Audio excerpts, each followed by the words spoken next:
तो बहुत बहुत स्वागत है एक बार जितने भी हमारे कंबाइंड डिफेंस सर्विसेज के स्टूडेंट हैं। मैं आशा करता हूं कि आपने तेजी के साथ आंसर की देख ली होगी। बिल्कुल मेजर कल सी क्लासेस के प्लेटफॉर्म पर मेजर कल सी क्लासेस की वेबसाइट विजिट की होगी आपने, और वहां पे जाके सीरीज के आंसर की ABCD सारे पैटर्न्स आपने देख लिए होंगे। और साथ ही कंप्लीट सोल्यूशन MKC के यूट्यूब चैनल पे जाके एक एक क्वेश्चन का कंप्लीट वीडियो सोल्यूशन हमने आपको दिया है, केवल एक उद्देश्य से बेटा कि आपको किसी भी क्वेश्चन में कोई डाउट ना रह जाए और इन सारे डाउट्स के बाद आप पूरी तरह से क्लैरिटी पा जाएं कि आखिरकार आपने क्या स्कोर किया। और लगातार हमने आपको कट ऑफ एनालिसिस के माध्यम से बता भी दिया है कि आखिर IMA, INA, FA और OTA के लिए आपके कट ऑफ का क्या होना अनिवार्य है। और जितना कट ऑफ का होना अनिवार्य हमने आपको बताया, उतना ही हम पैरेलली आपके सामने ला रहे हैं कि जो मेजर कल सी क्लासेस ने मॉक टेस्ट कंडक्ट किए लगातार इस देश में ऑफलाइन पैटर्न पे, UPSC पैटर्न पे, उस मॉक टेस्ट का कितना फायदा मिला है बच्चों को और कितने मैक्सिमम क्वेश्चंस वहां पे बच्चों ने बेस्ट किया है, इस पूरे एनालिसिस को हम आपके सामने लेके आएंगे। बट आज सबसे खास एनालिसिस है कि आखिर जो क्वेश्चंस UPSC के सीरियस एग्जाम में आए उसमें MKC पब्लिकेशन ने कैसे मदद की। एक एक क्वेश्चन का एनालिसिस लाएंगे, अर्थमेटिक की बुक हम आपके सामने लाएंगे और एक एक क्वेश्चन दिखा देंगे कि आखिर जो वहां पे आपने 100 क्वेश्चन फेस किए हैं उसमें कैसे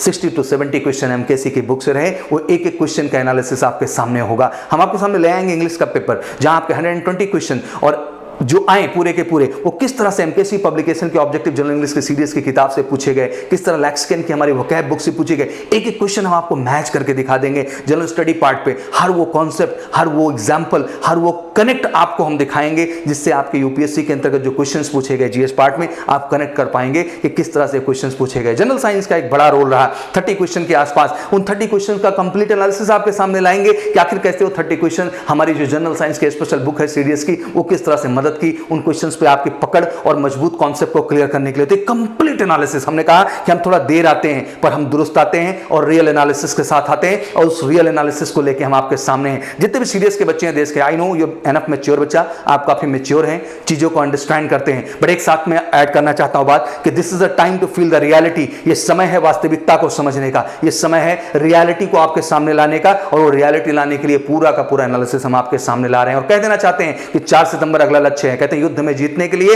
एक रियल हथियार की जरूरत होती है, एक सही हथियार की जरूरत होती है। वैसे एक अच्छी कंपटीशन को क्रैक करने के लिए एक बेहतर मटेरियल और बेहतर गाइडेंस की जरूरत होती है। और जब बेहतर मटेरियल की बात की जाती है तो देश का इकलौता पब्लिकेशन आता है जो केवल डिफेंस के लिए काम करता है, and that is MKC publication. और साथ ही साथ जब तैयारी की बात आती है तो देश की इकलौती टीम आती है जो MKC की टीम है। और मैं कहता हूं ये जो इंडियन मिलिट्री एकेडमी का सपना है, ये जो ऑफिसर ट्रेनिंग एकेडमी का सपना है, ये जो इंडियन नेवल एकेडमी का सपना है, ये जो एयरफोर्स एकेडमी का सपना है, उस सपना को पूरा करने का एक ही जगह इस देश में है, एंड दैट इज मेजर कल सी एकेडमी, जो आपको ग्राउंड देगा, वो रियलिटी देगा, जो सीरियस स्टैंडर्ड की प्रिपरेशन देगा। क्योंकि आपको पता है कि फौज की सफलता 2 चीजों पे बेस्ड है बच्चा। जहां एक तरफ आपको एकेडमिक एक्सीलेंस पे काम करना है तो पहली अपने पर्सनालिटी ट्रेट्स को भी उसी तरह से बेहतर करना है, क्योंकि रिटन और SSB दोनों के समागम से ही अपनी सफलता को 100% आप सिक्योर कर सकते हैं। और जब दोनों ही प्रोस्पेक्ट पे बेहतर करने की बात आती है तो देश की इकलौती एकेडमी आती है, दैट इज मेजर कल सी एकेडमी। और मुझे लगता है कि ये वर्चुअल नहीं होगा, ये रियल होगा, ये MKC के कैंपस में होगा। और यही कैंपस आप में वो पर्सनालिटी ट्रेट्स डेवलप करेगा, वो जज्बा लाएगा, वो जुनून लाएगा, वो फोकस लाएगा, जो आपकी सफलता का सबसे बड़ा कारण बन पाएगा। तो बिल्कुल इस एनालिसिस को तेजी के साथ देखिए और गर्व के साथ मैं कहता हूं कि अगर इस देश में सीरियस स्पेशल बैच की बात की जाती है और वाकई में 8-8 घंटे के जिनकी क्लासेस प्रॉपर ढंग से इस इंडिया में कहीं चलती हैं तो दैट इज मेजर कल सी एकेडमी। तो वाकई में आप मैच्योर हैं, कैपेबल हैं, समझदार हैं। सही चुनिए, परफेक्ट चुनिए और चुन करके आने वाले एग्जाम में अपनी सफलता को 100% सुनिश्चित करिए। और मेजर कल सी क्लासेस परिवार आपके साथ वचनबद्ध है आपकी सक्सेस रिटर्न से लेकर SSB तक कराने में, बोले तो आपको फाइनली उस एकेडमी का हिस्सा बनाने में। तो wish you all good luck and welcome to MKC। जय हिंद, जय भारत। जय Hind everyone, my name is Pranjali Pandey, faculty of English from major Kalsi classes. जैसे कि हमने आपसे वादा किया था कि अगर आप हमारे मॉडल पेपर्स हमारी बुक्स से पढ़ते हैं तो आपको एग्जाम में हूबहू क्वेश्चंस मिलेंगे और अल्टीमेटली वही हुआ।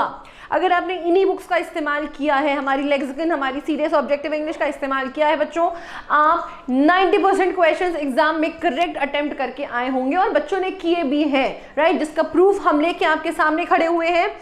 जिन बच्चों का ये अटेम्प्ट अच्छा नहीं हुआ है, प्लीज मेक श्योर कि आप दोबारा से यही बुक्स और यही हमारी ऑब्जेक्टिव इंग्लिश की बुक रिवाइज करते हैं, पढ़ते हैं जिन्होंने नहीं पढ़ा है, ताकि आपका जो नेक्स्ट अटेम्प्ट हो उसमें आप बेहतर रिजल्ट्स कर पाएं, गॉट इट, बेहतर क्वेश्चंस कर पाएं और अच्छे रिजल्ट्स के साथ आप पास हो पाएं। सो चलिए देखते हैं।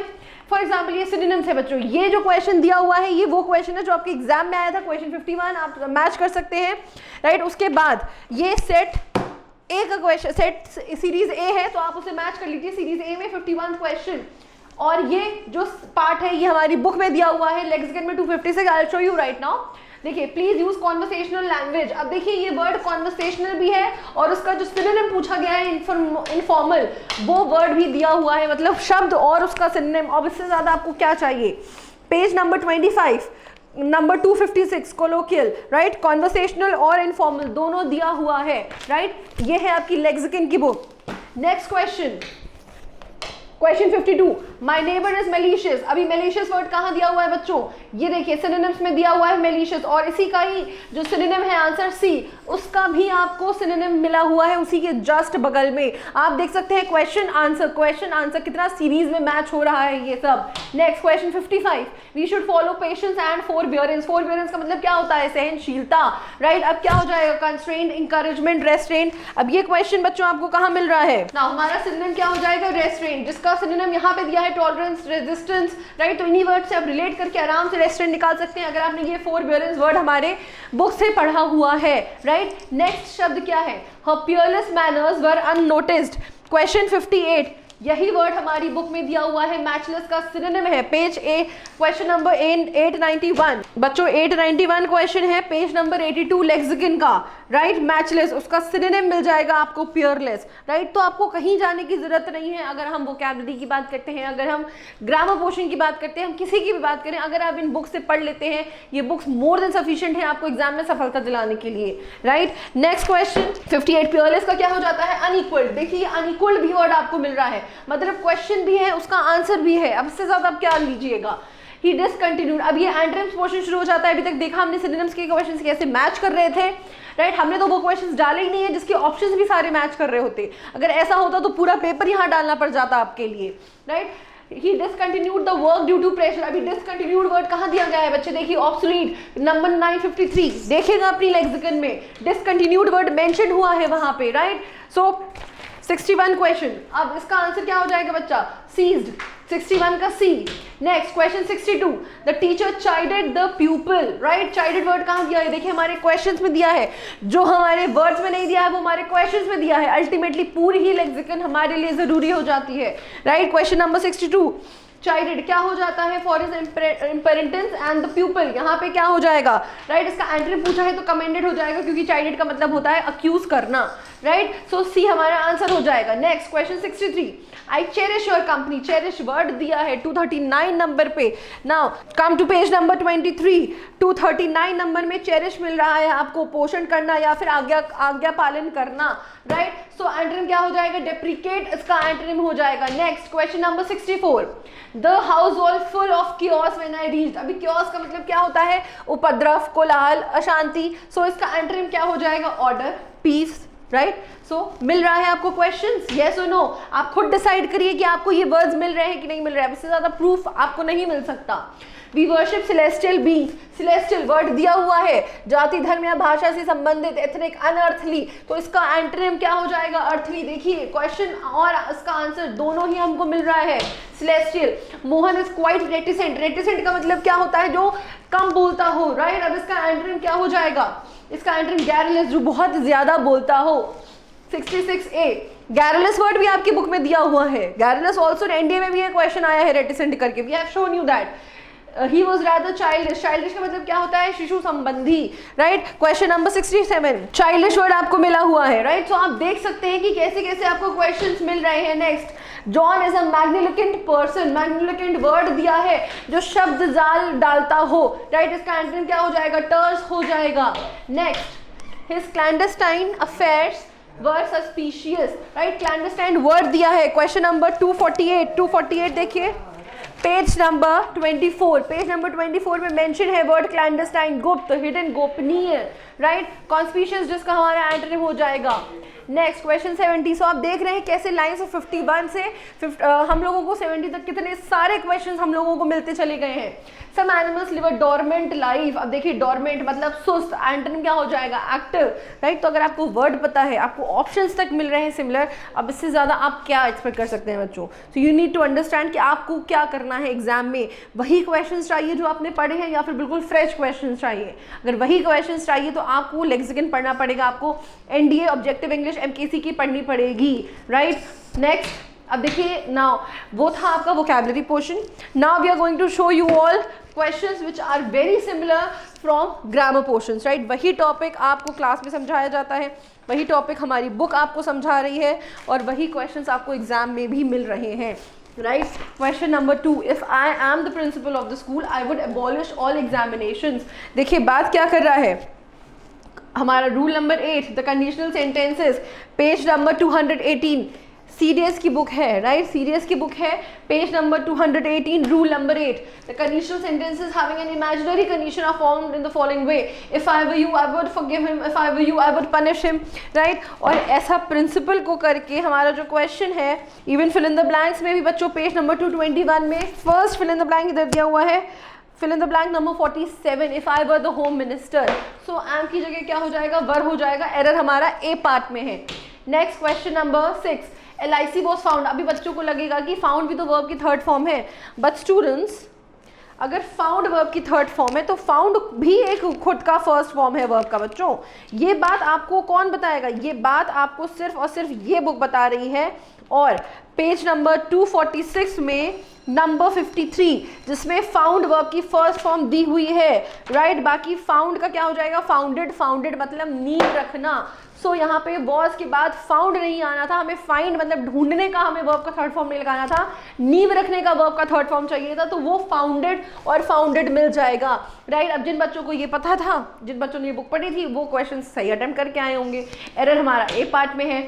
Next question number 7, full many a flower are born. अभी देखिए मैनी मैनी एंड के बाद हम किसका इस्तेमाल करते हैं, सिंगुलर काउंटेबल नाउन हुआ है इस्तेमाल. उसके बाद जो वर्ब आता है वो भी सिंगुलर आता है, बट यहाँ पे उन्होंने आर दे दिया था. हमने ऑलरेडी बता के रखा है कि वर्ब भी सिंगुलर आता है, तो यहाँ आर की जगह क्या हो जाएगा, इज हो जाएगा, राइट. ये कहाँ मिल रहा है, ये आपको ये बुक प्रोवाइड कर रही है इन्फॉर्मेशन. जो इन्फॉर्मेशन आपको कहीं नहीं मिलेगी वो ये बुक आपको देने का काम कर रही है, राइट. नेक्स्ट क्वेश्चन नंबर 8, देखिए पूरा पूरा अल्टीमेटली टॉपिक दे रखा है, सिंटेक्स का ये पार्ट है. I shall be glad to help every one of my boys in their studies. अभी देखिए एवरीबडी, समबडी, एनीबडी के बाद हम कौन सा वर्ब का इस्तेमाल करते हैं, सिंगुलर वर्ब. उसके बाद जो प्रोनाउन आता है वो भी सिंगुलर आता है, तो यहाँ पे देयर ना होके क्या होना चाहिए था, हिज होना चाहिए था.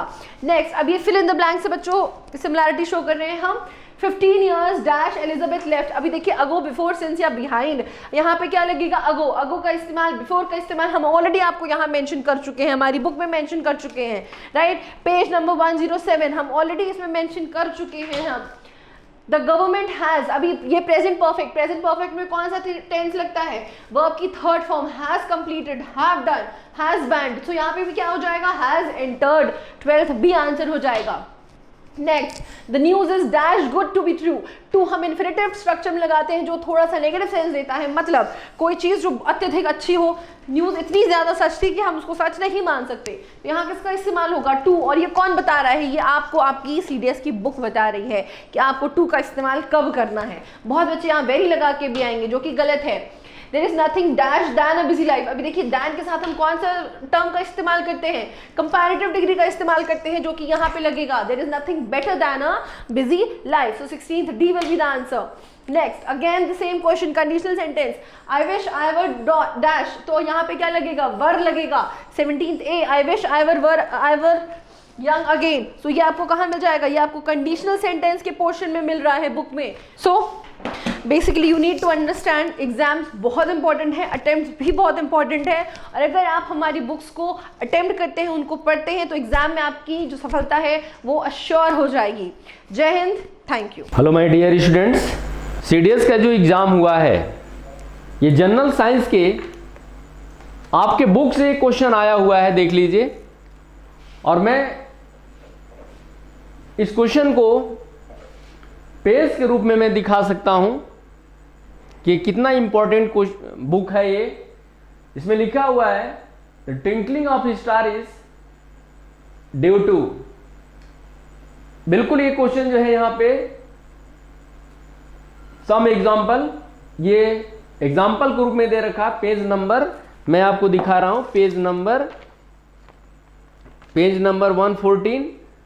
पेज नंबर 114 में ये एग्जाम्पल के रूप में दे रखा है. Twinkling of star is the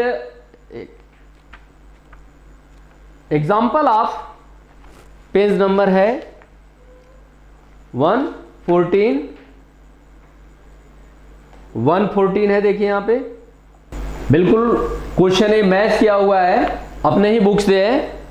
ये बुक देख लीजिए, सीडीएस जनरल साइंस की बुक है, और आप लोग जो है बिल्कुल मार्केट में कोई इससे बेहतर क्वेश्चन की, इससे बेहतर बुक के तलाश करते हैं। और ये सारे के सारे क्वेश्चन मैक्सिमम इसमें मैं आपको दिखा सकता हूं।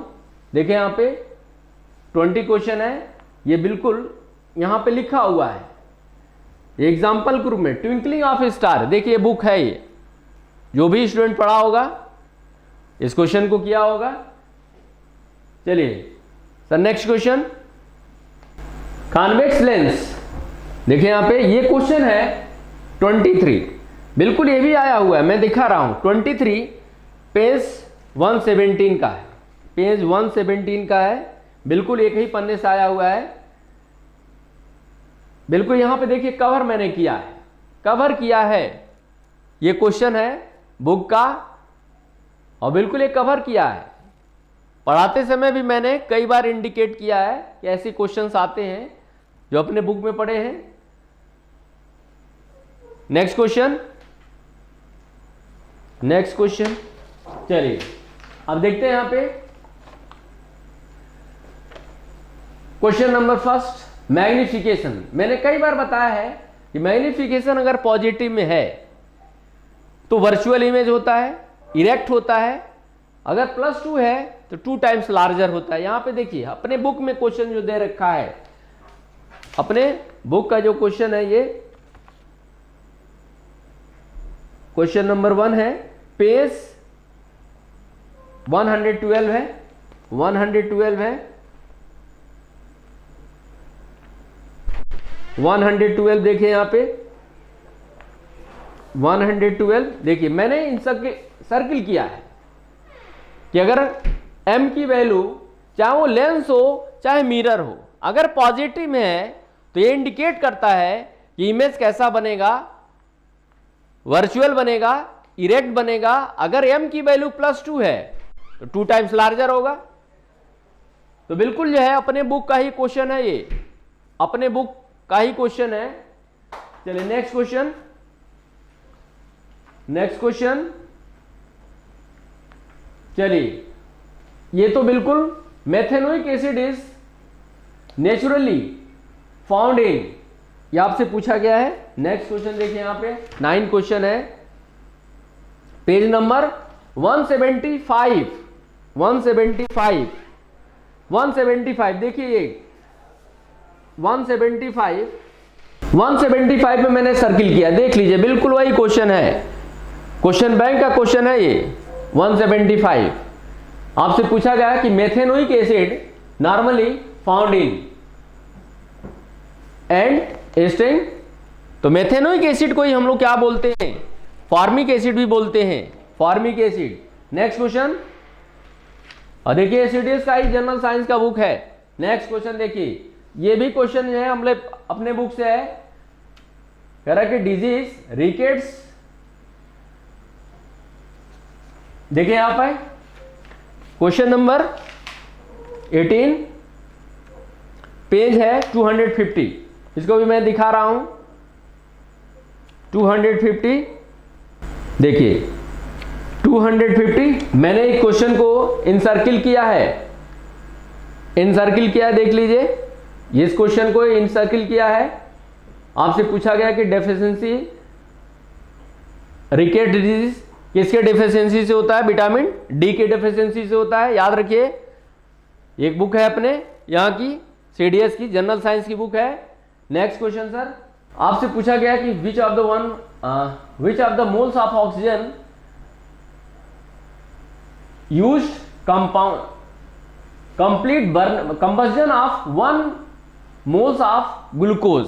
1 मोल ऑफ ग्लूकोज को बर्न करने के लिए कितने मोल ऑक्सीजन की जरूरत है, ये क्वेश्चन है। और इसका पेज मैं दिखा रहा हूं आपको, क्वेश्चन नंबर 7 है, पेज 300। देखिए यहां पे ये इनसर्किल मैंने किया है, ग्लूकोज के एक मॉलिक्यूल्स को ऑक्सीडाइज करने के लिए 6 मोल्स ऑफ ऑक्सीजन की जरूरत पड़ती है। आंसर इसमें दे रखा है 6 मोल। वही बुक है जो मैंने इनसर्किल भी किया है, और ये बुक ले देख लीजिए। नेक्स्ट क्वेश्चन, चलिए ये मैच करने के लिए दिया है, ब्लड वेस्कुलर सिस्टम से क्वेश्चन है। आइए इसको भी मैं दिखाता हूं। अगर पढ़े होंगे तो बिल्कुल 100% है, करके आए होंगे। क्वेश्चन नंबर 19 पेज 261 ये लिखा हुआ है, देखिए यहाँ पे आर्टरी और वेंस क्लियर मैंने लिखा है। और जो भी आप पढ़े होंगे ये 100% क्वेश्चन करके आए होंगे, याद रखिएगा। यहाँ पे इनसर्किल भी किया गया है, देख रहे हैं, इनसर्किल भी किया गया है, और वही चीज यहां से उठा करके लिखा भी गया है। नेक्स्ट क्वेश्चन, चलिए हाइड्रोक्लोरिक एसिड। हाइड्रोक्लोरिक एसिड कौन से एसिड हमारे स्टमक में पाए जाते हैं, पूछा गया है। डाइजेस्टिव सिस्टम का क्वेश्चन है। आइए देखते हैं कौन सा क्वेश्चन है ये, इसको मैं दिखाना चाहता हूं। 25 पेज 247 देखिए यहाँ पे मैंने सर्किल किया है, स्टमक में बिल्कुल वही चीज लिखा हुआ है। Gastric glands hydrochloric acid release करती है, हाइड्रोक्लोरिक एसिड। नेक्स्ट क्वेश्चन देखिए, which are the following correct about cell membrane. Last page 223 देखिए, इसको मैंने इंसर्किल किया है। यहाँ पे शेल मेम्ब्रेन भी है और शेल वाल भी है, दोनों को इंसर्किल किया है। ये बुक वही है, सीडीएस की बुक है, जनरल साइंस की बुक है। तो मैक्सिमम क्वेश्चन यहाँ से मिले हुए हैं, याद रखिए। ये क्वेश्चन हमारे सारे के सारे बुक में है। अगर टीचर के नोट्स को पढ़ा होगा, इस क्वेश्चन को पढ़ा होगा, एक्सरसाइज किया होगा, तो मैक्सिमम साइंस के क्वेश्चन जो है आप करके आए होंगे। चलिए, थैंक यू। जय हिंद डियर कैडेट्स, आप सबका हार्दिक स्वागत अभिनंदन है मेजर कलसी परिवार में। मैं अभिषेक द्विवेदी आप सबका हार्दिक स्वागत अभिनंदन करता हूं। आपने देखा होगा कि बैक टू बैक हमारे पास कंटिन्यूअसली जो पेपर्स हुए हैं एनडीए और सीडीएस के एनालिसिस की गई, और आपको फास्टेस्ट उसका वीडियो भी मिल चुका है। अब एक नई सीरीज के साथ हम आगे बढ़ रहे हैं, और मैं आपको ये दिखाना चाहता हूं या मेजर कलसी परिवार कि जो हमारी बुक्स हैं मेजर कलसी क्लासेस की, उन बुक्स से कितना क्वेश्चन और किस तरीके से लैंग्वेज टच की है, आइए उसी चीज की एनालिसिस करते हैं। आज सीडीएस की मैं पेपर एनालिसिस के साथ साथ हमारी एमकेसी बुक के क्वेश्चंस कितने आए, इस बात का आपके सामने एक एग्जाम्पल के तौर पे, प्रमाण के तौर पे यहाँ पे एक्सप्लेनेशन दूंगा। तो देखते हैं पहला प्रश्न। यहाँ पे आप ये देख रहे हैं कि ये सीडीएस में हिस्ट्री का क्वेश्चन है, और आया था 39 क्वेश्चन था सेट ए के एनालिसिस के आधार पे। और इसमें लिखा था, निम्नलिखित में किसने भारतीय उपमहाद्वीप में मापन योग्य विकास सूचकांक के रूप में गरीबी के संप्रत्यय का निरूपण किया? Dadabhai Naoroji, Romesh Chandra Dutt, V R Rao, M Ranade. और आप यहां पे देख सकते हैं, निम्नलिखित कथनों पर विचार करें, हम सही उत्तर का चयन करें। दादा भाई नौरोजी प्रति व्यक्ति आय का अनुमान लगाने वाले प्रथम राष्ट्रवादी नेता। डॉक्टर वी राव ने राष्ट्रीय आय का प्रथम वैज्ञानिक। तो अगर इनके ऑप्शंस को देखेंगे, भले ऑप्शंस डिफरेंट रहे हो, लेकिन आप देख सकते हो तो दादा भाई नौरोजी, वी राव, और यहां पे भी देख लो, यहां पे ऑप्शन में भी देख लो यार। डिक्टो यूपीएससी का क्वेश्चन पूरे भारत में मैच कोई नहीं करा सकता, लेकिन ये मेजर कलसी परिवार के द्वारा पूरा क्वेश्चन का ऑप्शन तक मैच कराया गया और प्रश्न की भाषा तक मैच कराई गई, आप समझ सकते हैं। वर्ल्ड वाइड अगर मैं बात करता हूं तो सबसे पहले पर कैपिटा इनकम किसने दिया पूरी दुनिया को? दादा भाई नौरोजी साहब ने दिया। पूरी दुनिया को ह्यूमन डेवलपमेंट इंडेक्स किसने दिया? महबूब उल हक ने दिया, जो कि पाकिस्तान के थे। रही बात, यहीं पे खत्म नहीं होती। The theory of economic drain, जो सिद्धांत प्रिंसिपल दिए गए, वो दिए गए दादा भाई नौरोजी के द्वारा।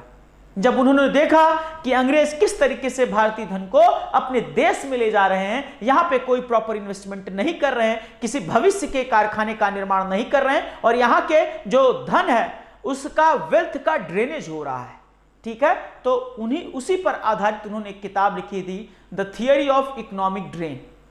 The theory of economic drain, और एक बुक जो लिखी गई थी इस पे बेस्ड, वो थी the poverty and un-British rule of India. अब बताइए, और इसका सलूशन, इसका आंसर, सब कुछ आपको मैं ऑलरेडी दे चुका हूं। मैं यहां पे इस बात का प्रमाण दिखाने आया हूं कि हमारे बुक से कितने क्वेश्चन फंसे। आपने पहला प्रश्न ये देखा, और हमारी बुक का ये 13वां प्रश्न है, और आपके एग्जाम का 39। आगे की ओर मूव ऑन करता हूं। तो हम्पी के भग्नावशेषों को निम्नलिखित में से ईस्ट इंडिया कंपनी के किस ब्रिटिश अधिकारी द्वारा प्रकाश में लाया गया?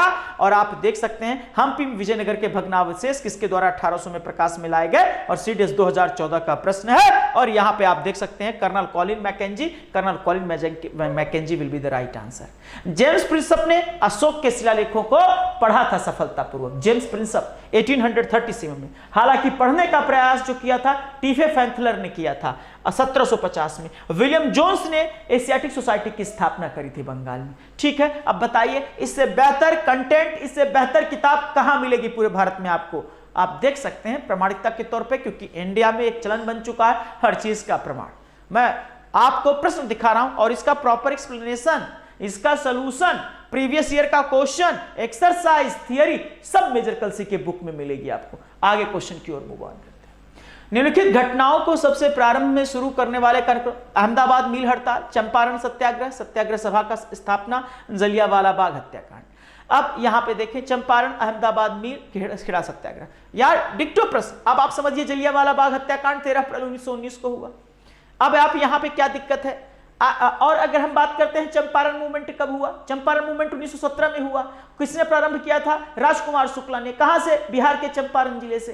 राजकुमार शुक्ला के कहने पे महात्मा गांधी जुड़े थे। हालांकि ये किस चीज का विरोध कर रहे थे? 3 कठिया सिस्टम का, मतलब 20, एक बीघे में 20 बिस्वा होता था, और इन्होंने कहा था 20 बिस्वों में से 3 बिस्वा क्या करना है? नील की खेती करना। इसी का विरोध हो रहा था। ठीक है, जलियांवाला बाग हत्याकांड से जस्ट पहले की अगर मैं बात करता हूं तो सत्याग्रह सभा की स्थापना की गई थी रोलर एक्ट का विरोध करने के लिए।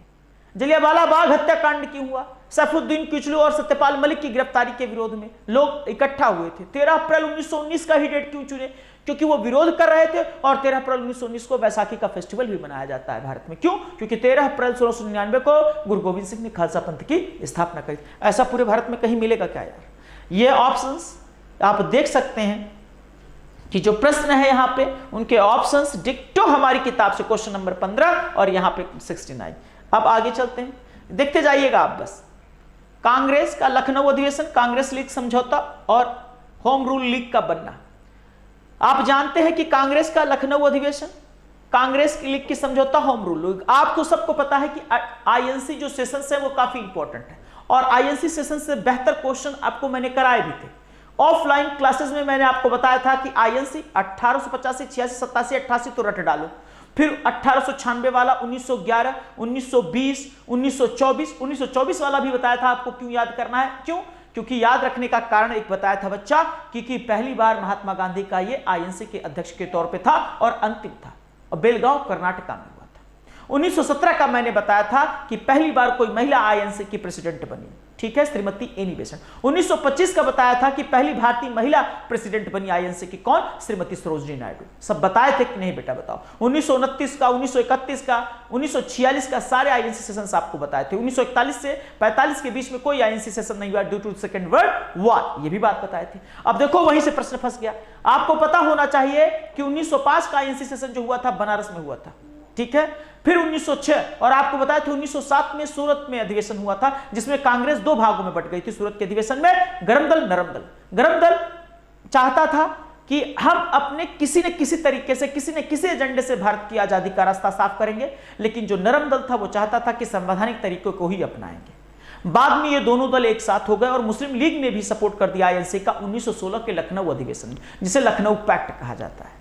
अब यहां पे आप देख सकते हैं लखनऊ समझौता, गांधी पूर्वा समझौता, और सबने, और यहां से हमारा प्रश्न। रुक्मिणदेही स्तंभलेख और निगाली सागर स्तंभलेख बौद्ध मत में अशोक की आस्था का स्पष्ट प्रमाण देते हैं। ये देख लीजिए प्रश्न देखिए सीटीएस 2016 का। अगर ये बच्चा प्रश्न किया होगा तो क्या कर नहीं लेगा? मैंने बताया है अशोक के अभिलेख, मेजर रॉक एडिक्ट्स, माइनर, सारी क्लासेस में नोट्स में अगर उठा करके आप देखेंगे सारा बताया हुआ था। और अशोक किस राजा से, किस देश की कंट्री के राजा से प्रभावित था? अभिलेखों के चलन को ले आया ईरान के राजा दारा प्रथम से, जिसे कहा जाता था डेरियस प्रथम। ये सारी बातें क्लास की हैं। आगे की ओर मूव ऑन करते हैं। अब मूव ऑन अगर हम बात करते हैं तो इस प्रकार के कुछ इंपॉर्टेंट क्वेश्चंस थे जो मैं आपके सामने लेकर के आया। नंबर ऑफ क्वेश्चंस अपनी बुक से आए थे, मैं प्रामाणिकता के तौर पे आपको कुछ क्वेश्चंस दिखा दिया।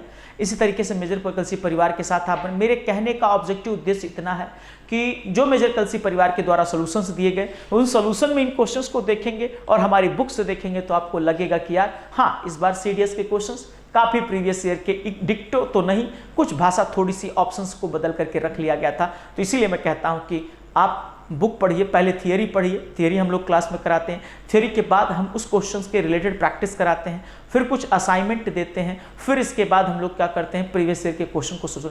इतना अगर बच्चा कर लेना यार तो पूरे भारत में कह रहा हूं वो ऑल इंडिया रैंक्स 100 के अंदर ले आएगा। समझ गया मेरी बातों को? तो मैं कहना क्या चाहता हूं, मेजर कलसी परिवार का हिस्सा बने ऑफलाइन प्रोग्राम के अंतर्गत आप, और जल्द से जल्द अब अपना बैग एंड बैगेज पैकअप कर लें, क्योंकि सितंबर बहुत दूर नहीं है। बहुत जल्द अपने गार्जियन को कन्विंस करें कि अब हमको मेजर कलसी ही जाना है। यानी कि अगर मैं बोलूं तो एक आसान सी भाषा में, डिफेंस में जाना है तो मेजर कलसी ही आना है। Thank you so much. जय हिंद, जय भारत। जय हिंद बच्चों, मेरा नाम अखिलेश्वर पांडे है। जैसा कि अभी हाल ही में आपका 10 तारीख को सीडीएस का एग्ज़ाम कंडक्ट हुआ था, तो उसी के रिस्पेक्ट पे हम लोग आज यहाँ पर इकट्ठा हुए हैं, जिसके तहत हम आपको ये बताने वाले हैं कि कितने क्वेश्चंस हमारी बुक से आए हैं। वैसे तो जितने भी मैक्सिमम क्वेश्चन हैं सब पढ़ाए हुए टॉपिक से ही आए हैं, परंतु अगर हम बुक्स को अगर डिट्टो रीड आउट भी कर लेंगे तो उसमें से आपके 9 से 10 क्वेश्चन कैसे एग्जैक्टली फंसे हुए हैं हमारे सीडीएस की पॉलिटी की बुक से, उन्हीं को हम लोग यहाँ पर विद प्रूफ के साथ आपके सामने लेकर आए हैं। जैसे कि आपके यहाँ पर आपको पता होगा, सीडीएस के बच्चे अगर इन्होंने एडमिशन लिया होगा उनको पता होगा, यहाँ पर पॉलिटी की 2 बुक होती है, एक होती है कंटेंट की बुक और दूसरी होती है क्वेश्चन बैंक। तो इन्हीं दोनों से कंबाइन करके कुछ क्वेश्चन से, कुछ कंटेंट से जो ditto exact point of point हमारी बुक से फंसे हुए, उन्हीं क्वेश्चन का कलेक्शन आज हम लोग यहाँ पर लेकर इकट्ठा हुए हैं। तो चलिए देखते हैं। जैसा कि आपका सेट ए था पॉलिटी का, सीडीएस का सेट ए, उसमें क्वेश्चन नंबर 43 था और ये काफ़ी इजी क्वेश्चन भी माना जाता है। Which of the following is not mentioned as a form of emergency in the constitution of India. तो जैसे ही आप इमरजेंसी के प्रोविज़न की बात करेंगे तो पेज नंबर 37 आपका जो इस बुक का है, पॉलिटी की बुक का पेज नंबर 37, जहाँ पर आपका इमरजेंसी प्रोविज़न प्रेसिडेंट के साथ समझाया गया है साफ साफ। I want to show you this. Page number 37 में इमरजेंसी प्रोविज़न एक हेडिंग पड़ी हुई है, जहाँ पर आर्टिकल 352, 356 और 360 को बताया गया है। वहीं से ये क्वेश्चन उठ के आया। जैसा कि देखिए, emergency provision of the president, article 350 through. वैसे तो पूरा लंबा टॉपिक था, इस वजह से मैंने सिर्फ हेडिंग यहाँ पर ला के आपके सामने रख रहा हूँ। आर्टिकल 350 थ्रू, जिसके अंदर नेशनल इमरजेंसी बताई गई थी, 356 जिसके अंदर स्टेट इमरजेंसी बताई गई थी, और 360 जिसके अंदर फाइनेंशियल इमरजेंसी बताई गई थी। इसके अलावा कोई इमरजेंसी पावर नहीं बताई गई है। द फोर्थ ऑप्शन था हेल्थ इमरजेंसी। तो right answer is health emergency. तो जैसा आपने देखा, एक क्वेश्चन, पहला ही क्वेश्चन जो पॉलिटी का था, पहला क्वेश्चन नंबर 43 हमारी बुक से डिट्टो आया था। और ये तो यूजुअली आप जब भी पॉलिटी डिस्कस करेंगे तो सबसे पहले इसी पोर्शन को डिस्कस करते हैं, ठीक है। नेक्स्ट क्वेश्चन था question number 46, which of the following statement is are correct about the committees. आप लोगों ने कमिटीज के बारे में भी बुक से ही पढ़ा होगा, page number 49। Late me show you. Permanent committee और टेम्परेरी कमेटी, आपकी पार्लियामेंट्री कमेटी जहाँ से स्टार्ट होती है उसमें सबसे पहले परमानेंट कमेटी और टेम्परेरी कमेटी दिया गया था। उसी के अंतर्गत देखिए, परमानेंट कमेटी के अंतर्गत लिखा गया था those commission work through out the year. इसके अंदर public account committee, public undertaking committee, estimate committee. इन्होंने पहला ही स्टेटमेंट दे दिया, estimate committee is ad hoc committee. तो जैसे ही पता है पहला ही स्टेटमेंट गलत है। उसके जस्ट ही नीचे स्टैंडिंग का टेम्परेरी कमेटी के बारे में भी दिया था, वहाँ पर committee on railway convention is a temporary committee. तो इस हिसाब से आपके दोनों ही स्टेटमेंट गलत है, ना ही पहला सही है ना ही दूसरा सही है, ठीक है। उसके बाद नेक्स्ट क्वेश्चन देखा जाए, question number 63, fundamental right, article 19। Article 19 के अंदर अगर आप गो थ्रू जाएंगे, पेज नंबर 17, मेरे को आप जाके अगर ना भरोसा हो तो आप लोग एक बार चेक भी कर लीजिएगा, पेज नंबर 17। पेज नंबर 17 में साफ साफ दिया गया है, पेज नंबर 17 में कि 19(1) के अंतर्गत कौन कौन सी चीज़ें बताई गई हैं under article 19(1). Here it is, freedom of speech, freedom of peaceful assembly, freedom of form a union, freedom of movement without arms, उसके बाद फ्रीडम ऑफ असेंबली और फ्रीडम ऑफ रेजिडेंस। ठीक है, 6 तरह की आपकी फ्रीडम ऑफ प्रोफेशन, आपकी 6 तरह की फ्रीडम बताई गई थी, उसी के अंतर्गत ये क्वेश्चन आया था। Freedom of speech and expression पहला ही था। Assembly peacefully without arms as we know, second to acquire dispose the property, earlier it was the form, earlier it was the feature of the under article 19(1) का F portion था, जिसमें आपको property रखने का अधिकार था। परंतु 44th अमेंडमेंट एक्ट के तहत 44वें संवैधानिक संशोधन 1978 के तहत राइट टू प्रॉपर्टी भी हटाया गया था, और साथ ही साथ freedom of dispose and possess the properties को भी फ्रीडम के अंतर्गत से हटा दिया गया था। तो ये ऑप्शन नहीं हो सकता आपका, third option is the wrong option. ठीक है, select the correct answer, freely move out through out the territory. ठीक है, freedom of movement and travel in any part of the India, 1D 1A 19(1) का A, 19(1) का B और 19(1) का D, ये 3 सही थे। जो F पोर्शन था, जो earlier it was the portion but now it is no more. तो राइट आंसर क्या हो जाएगा, 1, 2 एंड 4। नेक्स्ट क्वेश्चन देख लेते हैं, question number 64। Next question exactly election commission के बारे में आया था, और इसका क्वेश्चन को अगर आप लोगों ने मॉडल पेपर भी दिया होगा अच्छे से, हम लोग का जो मॉक टेस्ट हुआ था अभी 3 तारीख को, एग्जाम के एक हफ्ते पहले ही 3 तारीख को मॉक टेस्ट में ये क्वेश्चन इस तरह का उठ के आया था इलेक्शन कमीशन के रिगार्डिंग। उससे पहले भी जो हम लोग के मॉडल पेपर थे, अगर आप चाहें तो एक बार जाके देख भी लीजिएगा। मॉक टेस्ट में जो आपका इलेक्शन कमीशन का एक क्वेश्चन आया था, काफ़ी अच्छा क्वेश्चन था। इसमें इलेक्शन कमीशन के बारे में सारे पॉइंट्स दिए गए थे इसी के रिलेटेड।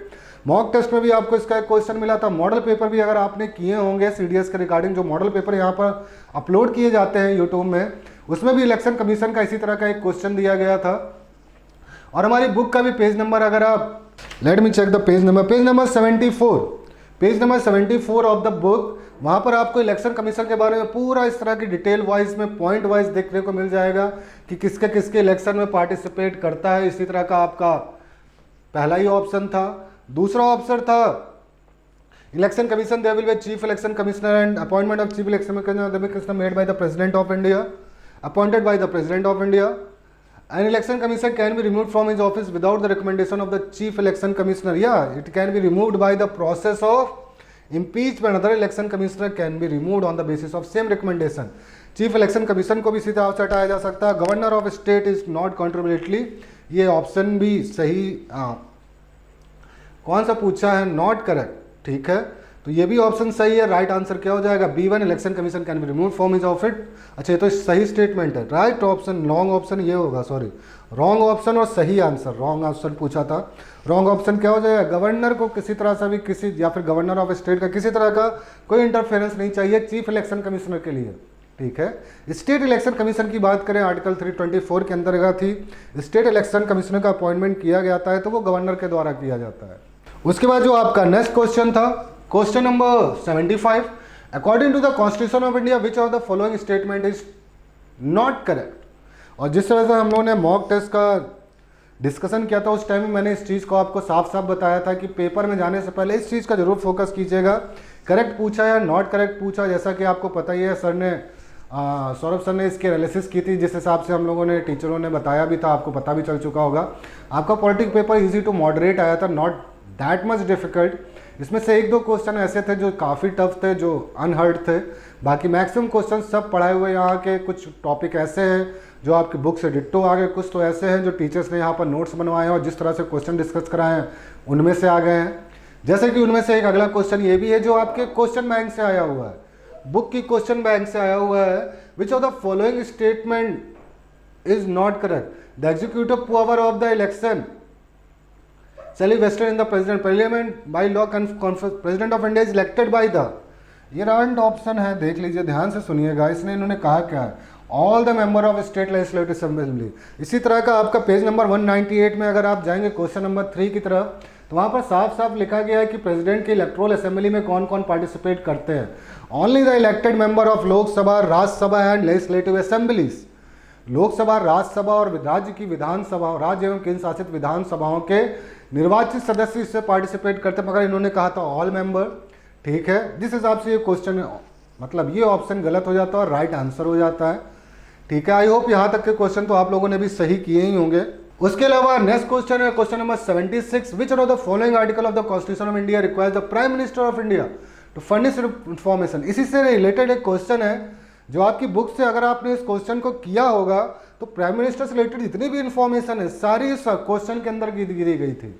इस क्वेश्चन का 202 में आई गेस क्वेश्चन नंबर 56, अगर आप बुक के अंदर जाएंगे तो यहाँ पर आपको सारी यूनियन एग्जीक्यूटिव के अंदर जो आपका चैप्टर है, यहाँ पर भी आपकी जो बुक है क्वेश्चन बैंक, इसमें से अगर आप जाएंगे इसमें चैप्टर वाइज सारे क्वेश्चन दिए गए हैं।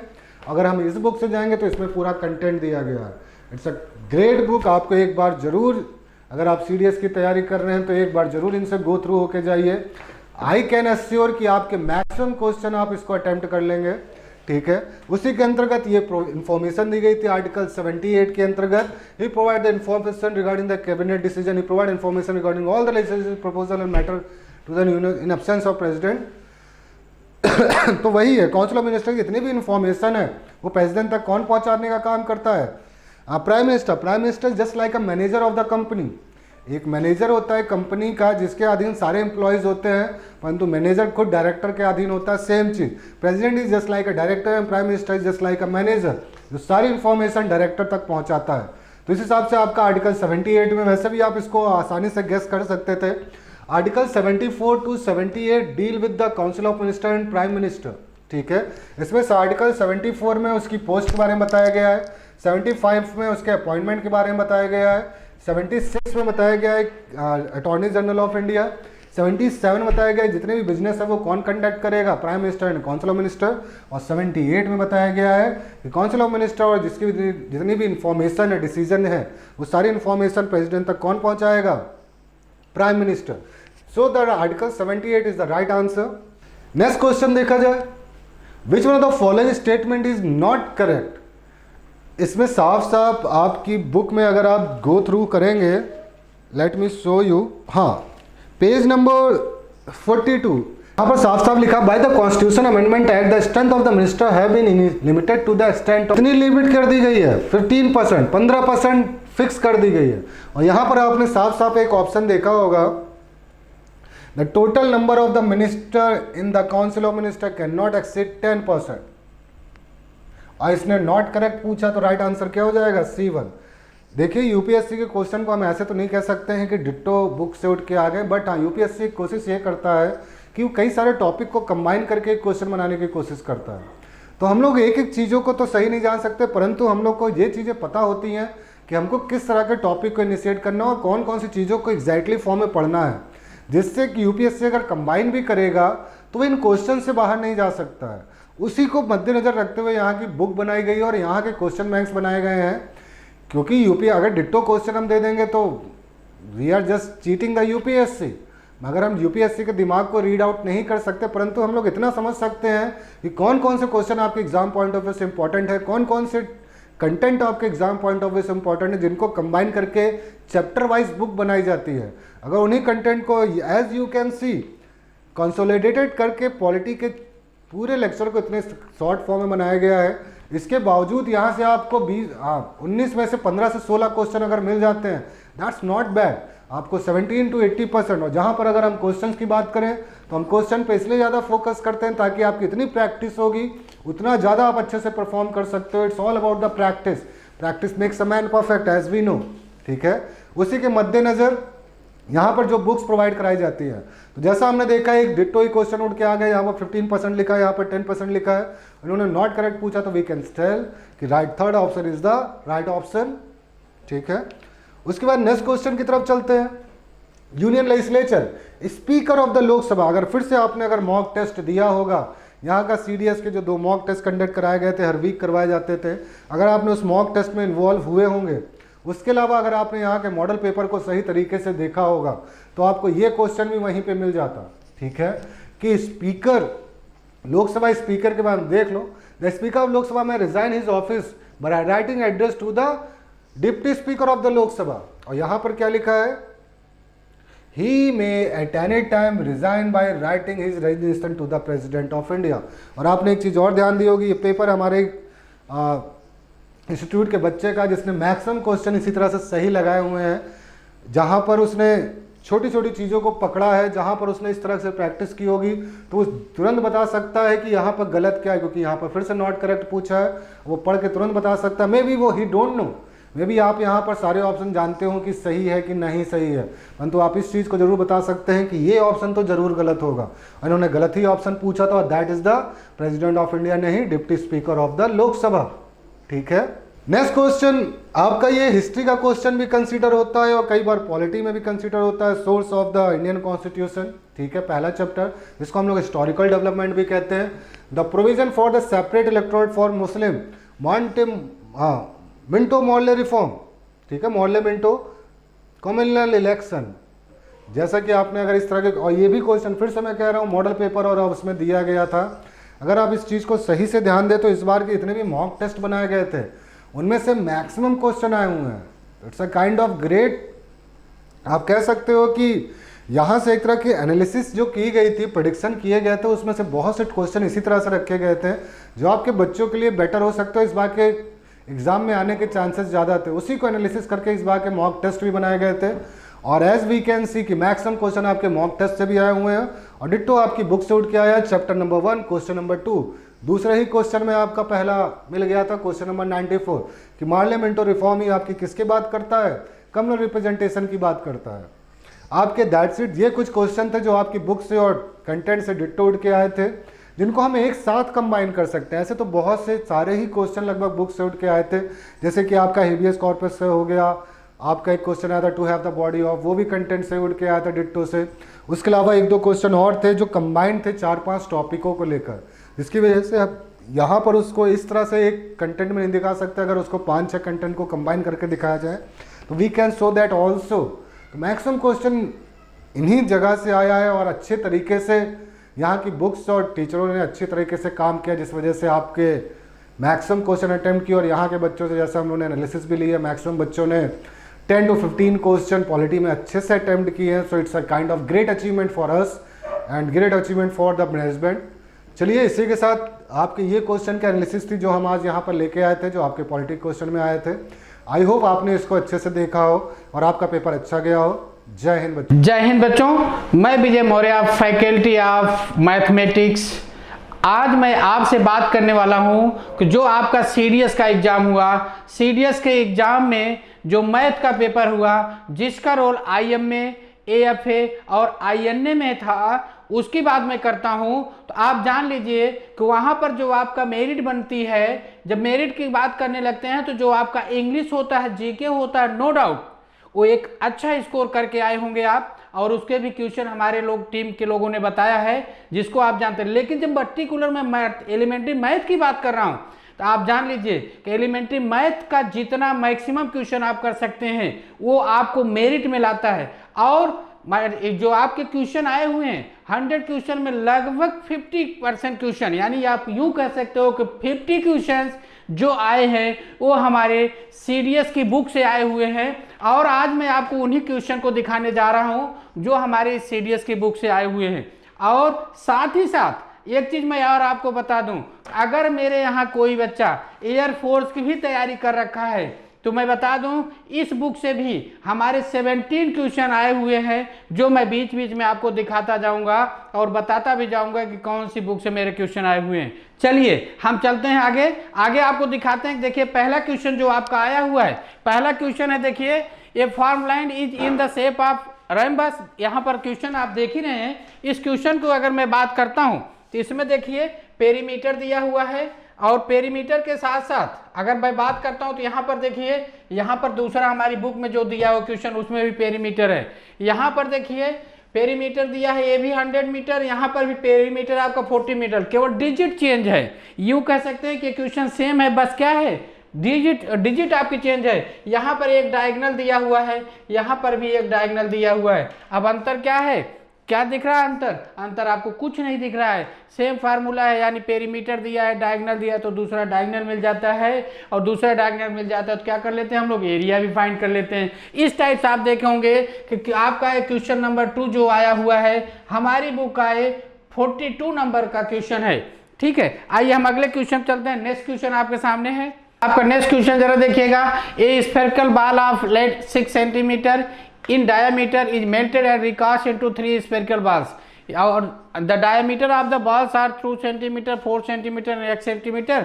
आपसे x की वैल्यू पूछी गई है। जरा ये आया हुआ आपका क्वेश्चन नंबर 16 है, लेकिन हम बात जब अपने बुक की कर रहे हैं तो बुक में हमारा क्वेश्चन जरा देखिएगा, 3 सॉलिड मेटालिक स्फीयर्स, यहाँ पर देखो 3 सॉलिड मेटालिक स्फीयर्स हैं, ये दिया हुआ है, यानी ये क्या मेल्ट किया गया और एक नया स्फीयर बनाया गया तो उसका डायमीटर पूछा है। यानी अगर आप देख रहे हैं दोनों का सेम कॉन्सेप्ट है, सिमिलर कॉन्सेप्ट क्वेश्चन आए हुए हैं, तो कितनी इंपॉर्टेंट है हमारी बुक, इसका अंदाजा आप लगा सकते हैं। चलिए हम चलते हैं अपने अगले क्वेश्चन पर। नेक्स्ट क्वेश्चन आपके सामने है। इस क्वेश्चन की अगर आप बात करते हैं तो जरा देखिएगा, इस क्वेश्चन में हम देख रहे हैं कि टाल cylindrical container with circular base of radius 18 centimetre contain a good quantity of water. Metal balls each of radius 0.9 cm are emerged in it. How many balls are required to raise the water level by 3 cm? यहाँ पर देखिए दोनों similar question आपको कैसे दिखते हैं। ए sphere of radius देखिए 2 cm put into water contain in a cylinder of base radius 4 cm. The sphere is completely emerge in the water level of the, यानी सेम कॉन्सेप्ट पर काम कर रहे हैं आप, सेम कॉन्सेप्ट काम कर रहे हैं। ये देखिए 20 नंबर का क्वेश्चन था और हमारी बुक में ये 123 नंबर का मेंसुरेशन का क्वेश्चन है। अगले क्वेश्चन पर हम लोग चलते हैं। आपके सामने जो नेक्स्ट क्वेश्चन हमारा है, a bicycle wheel of radius 35 centimetre is makes n resolution in moving 11 kilometre, what is the value of n, यानी नंबर ऑफ रेजोल्यूशन आपसे पूछी गई है। यहाँ पर भी देखिए वही चीज के नंबर ऑफ रेजोल्यूशन, यानी जो रिक्वायर्ड चीज है वो क्या है, नंबर ऑफ रेजोल्यूशन है, जिसको आप n यहाँ कह रहे हैं वही चीज यहाँ पर आपसे पूछी जा रही है। सेम टाइप का क्वेश्चन, सेम कॉन्सेप्ट है और सेम आप फार्मूले से उसको सॉल्व कर सकते हैं। चलिए हम नेक्स्ट क्वेश्चन पर चलते हैं। आपका अगला क्वेश्चन जो यूपीएससी में आया वो 34 नंबर का जो क्वेश्चन है और हमारी बुक का जो क्वेश्चन है वो है क्वेश्चन नंबर 36। क्वेश्चन नंबर 36 की बात करते हैं तो जरा देखिएगा यहाँ पर क्या है। यहाँ पर भी अगर हम देख रहे हैं दोनों में सेम रिलेशन है, सेम टाइप का कॉन्सेप्ट है, क्योंकि आप जानते हैं जो साइड्स का रेशियो होता है वही एंगल का भी रेशियो होता है, तो दोनों में सेम कॉन्सेप्ट पर सेम क्वेश्चन हो गए हैं। चलिए हम अगले क्वेश्चन पर चलते हैं। आपका अगला क्वेश्चन क्या है, ये देखिए डिविजिबिलिटी का क्वेश्चन है। यानी यहाँ पर देखिएगा जो कॉन्सेप्ट हमारी बुक का है, यानी जो हमने 31 नंबर पर हमारी बुक में जो क्वेश्चंस है वो क्वेश्चन देख लीजिएगा और इस क्वेश्चन को देख लीजिएगा, दोनों सेम कॉन्सेप्ट पे काम कर रहे हैं, यानी दोनों सेम कॉन्सेप्ट से आ रहे हैं, यानी डिट्टो क्वेश्चन हम इसको कह सकते हैं जो हमारी बुक में अवेलेबल हैं। जो बच्चा इसकी प्रैक्टिस कर चुका है 100% इस क्वेश्चन को सही करके आया होगा। अगले क्वेश्चन पर हम चलते हैं। नेक्स्ट क्वेश्चन हमारे पास यही है। देखिए आपका क्वेश्चन अगला जो हमारे सामने दिख रहा है उसको जरा देखिए, 4 की पावर 61 प्लस 4 की पावर 62 प्लस 4 की पावर 63 प्लस 4 की पावर 64। जिन 17 क्वेश्चन की बात हम कर रहे थे कि हमारे अर्थमेटिक की बुक से, यानी जो एयरफोर्स की बच्चे हमारे तैयारी करते हैं उनकी बुक से में भी 17 क्वेश्चन मिले हुए हैं और उन 17 क्वेश्चन की बात करता हूं तो पहला क्वेश्चन यही है जो मेरे सामने है, देख लीजिएगा। 4 की पावर 61 प्लस 4 की पावर 62 प्लस 4 की पावर 63 प्लस 4 की पावर 64 निम्न में से किससे डिविजिबल है। सेम क्वेश्चन डिट्टो क्वेश्चन है जो ये हमारी एयरफोर्स की बुक का है। तो हम यूँ ये भी बात कर सकते हैं कि जो बच्चा हमारे यहाँ एयरफोर्स की तैयारी कर चुका है और एयरफोर्स की मैथ में अर्थमेटिक को अच्छे से कर चुका है वो भी सीडीएस के मैथ के पेपर को क्वालिफाई करने की क्षमता रखता है। चलिए हम चलते हैं अपने अगले क्वेश्चन पर। हमारा अगला क्वेश्चन है, a man walk at the average speed of, यानी एक आदमी है जो एवरेज स्पीड से बेटा क्या कर रहा है 3 kilometre per our from residence and reaches office, यानी रेजिडेंस से बेटा वो चलता है ऑफिस पहुंचता है 40 मिनट में, और if he walk at an average speed of 2 kilometre per hour he reach 40 minutes late, what is the distance. यहाँ पर देखिए ये दोनों क्वेश्चन हमारे जो दिख रहे हैं बेटा, यानी जो यूपीएससी ने आपको 57 नंबर पे क्वेश्चन दे रखा है आपके सीडीएस एग्जाम में, वहाँ ये हमारी बुक का 29 नंबर का क्वेश्चन जो देखिए, ए स्टूडेंट, यहाँ मैन कह रहा है यहाँ स्टूडेंट कर रहा है बेटा, कोई प्रॉब्लम नहीं। यहाँ पर his house at 5 kilometre and reaches the school 10 minutes late, same type का कॉन्सेप्ट है। If he reach has been 6 kilometre he would have reach 15 minutes early, यानी अगर वो स्पीड को क्या करता, अगर वो अपनी स्पीड को बढ़ा लेता 6 किलोमीटर पर आवर हो जाता तो क्या करता, वो 15 मिनट पहले पहुंच जाता। तो आपसे डिस्टेंस पूछी गई है कहाँ से, इसके यहाँ पर बेटा स्कूल और हाउस की बात कर रहा है, यहाँ पर रेजिडेंस और ऑफिस की बात कर रहा है, सेम कॉन्सेप्ट सेम क्वेश्चन हो गया।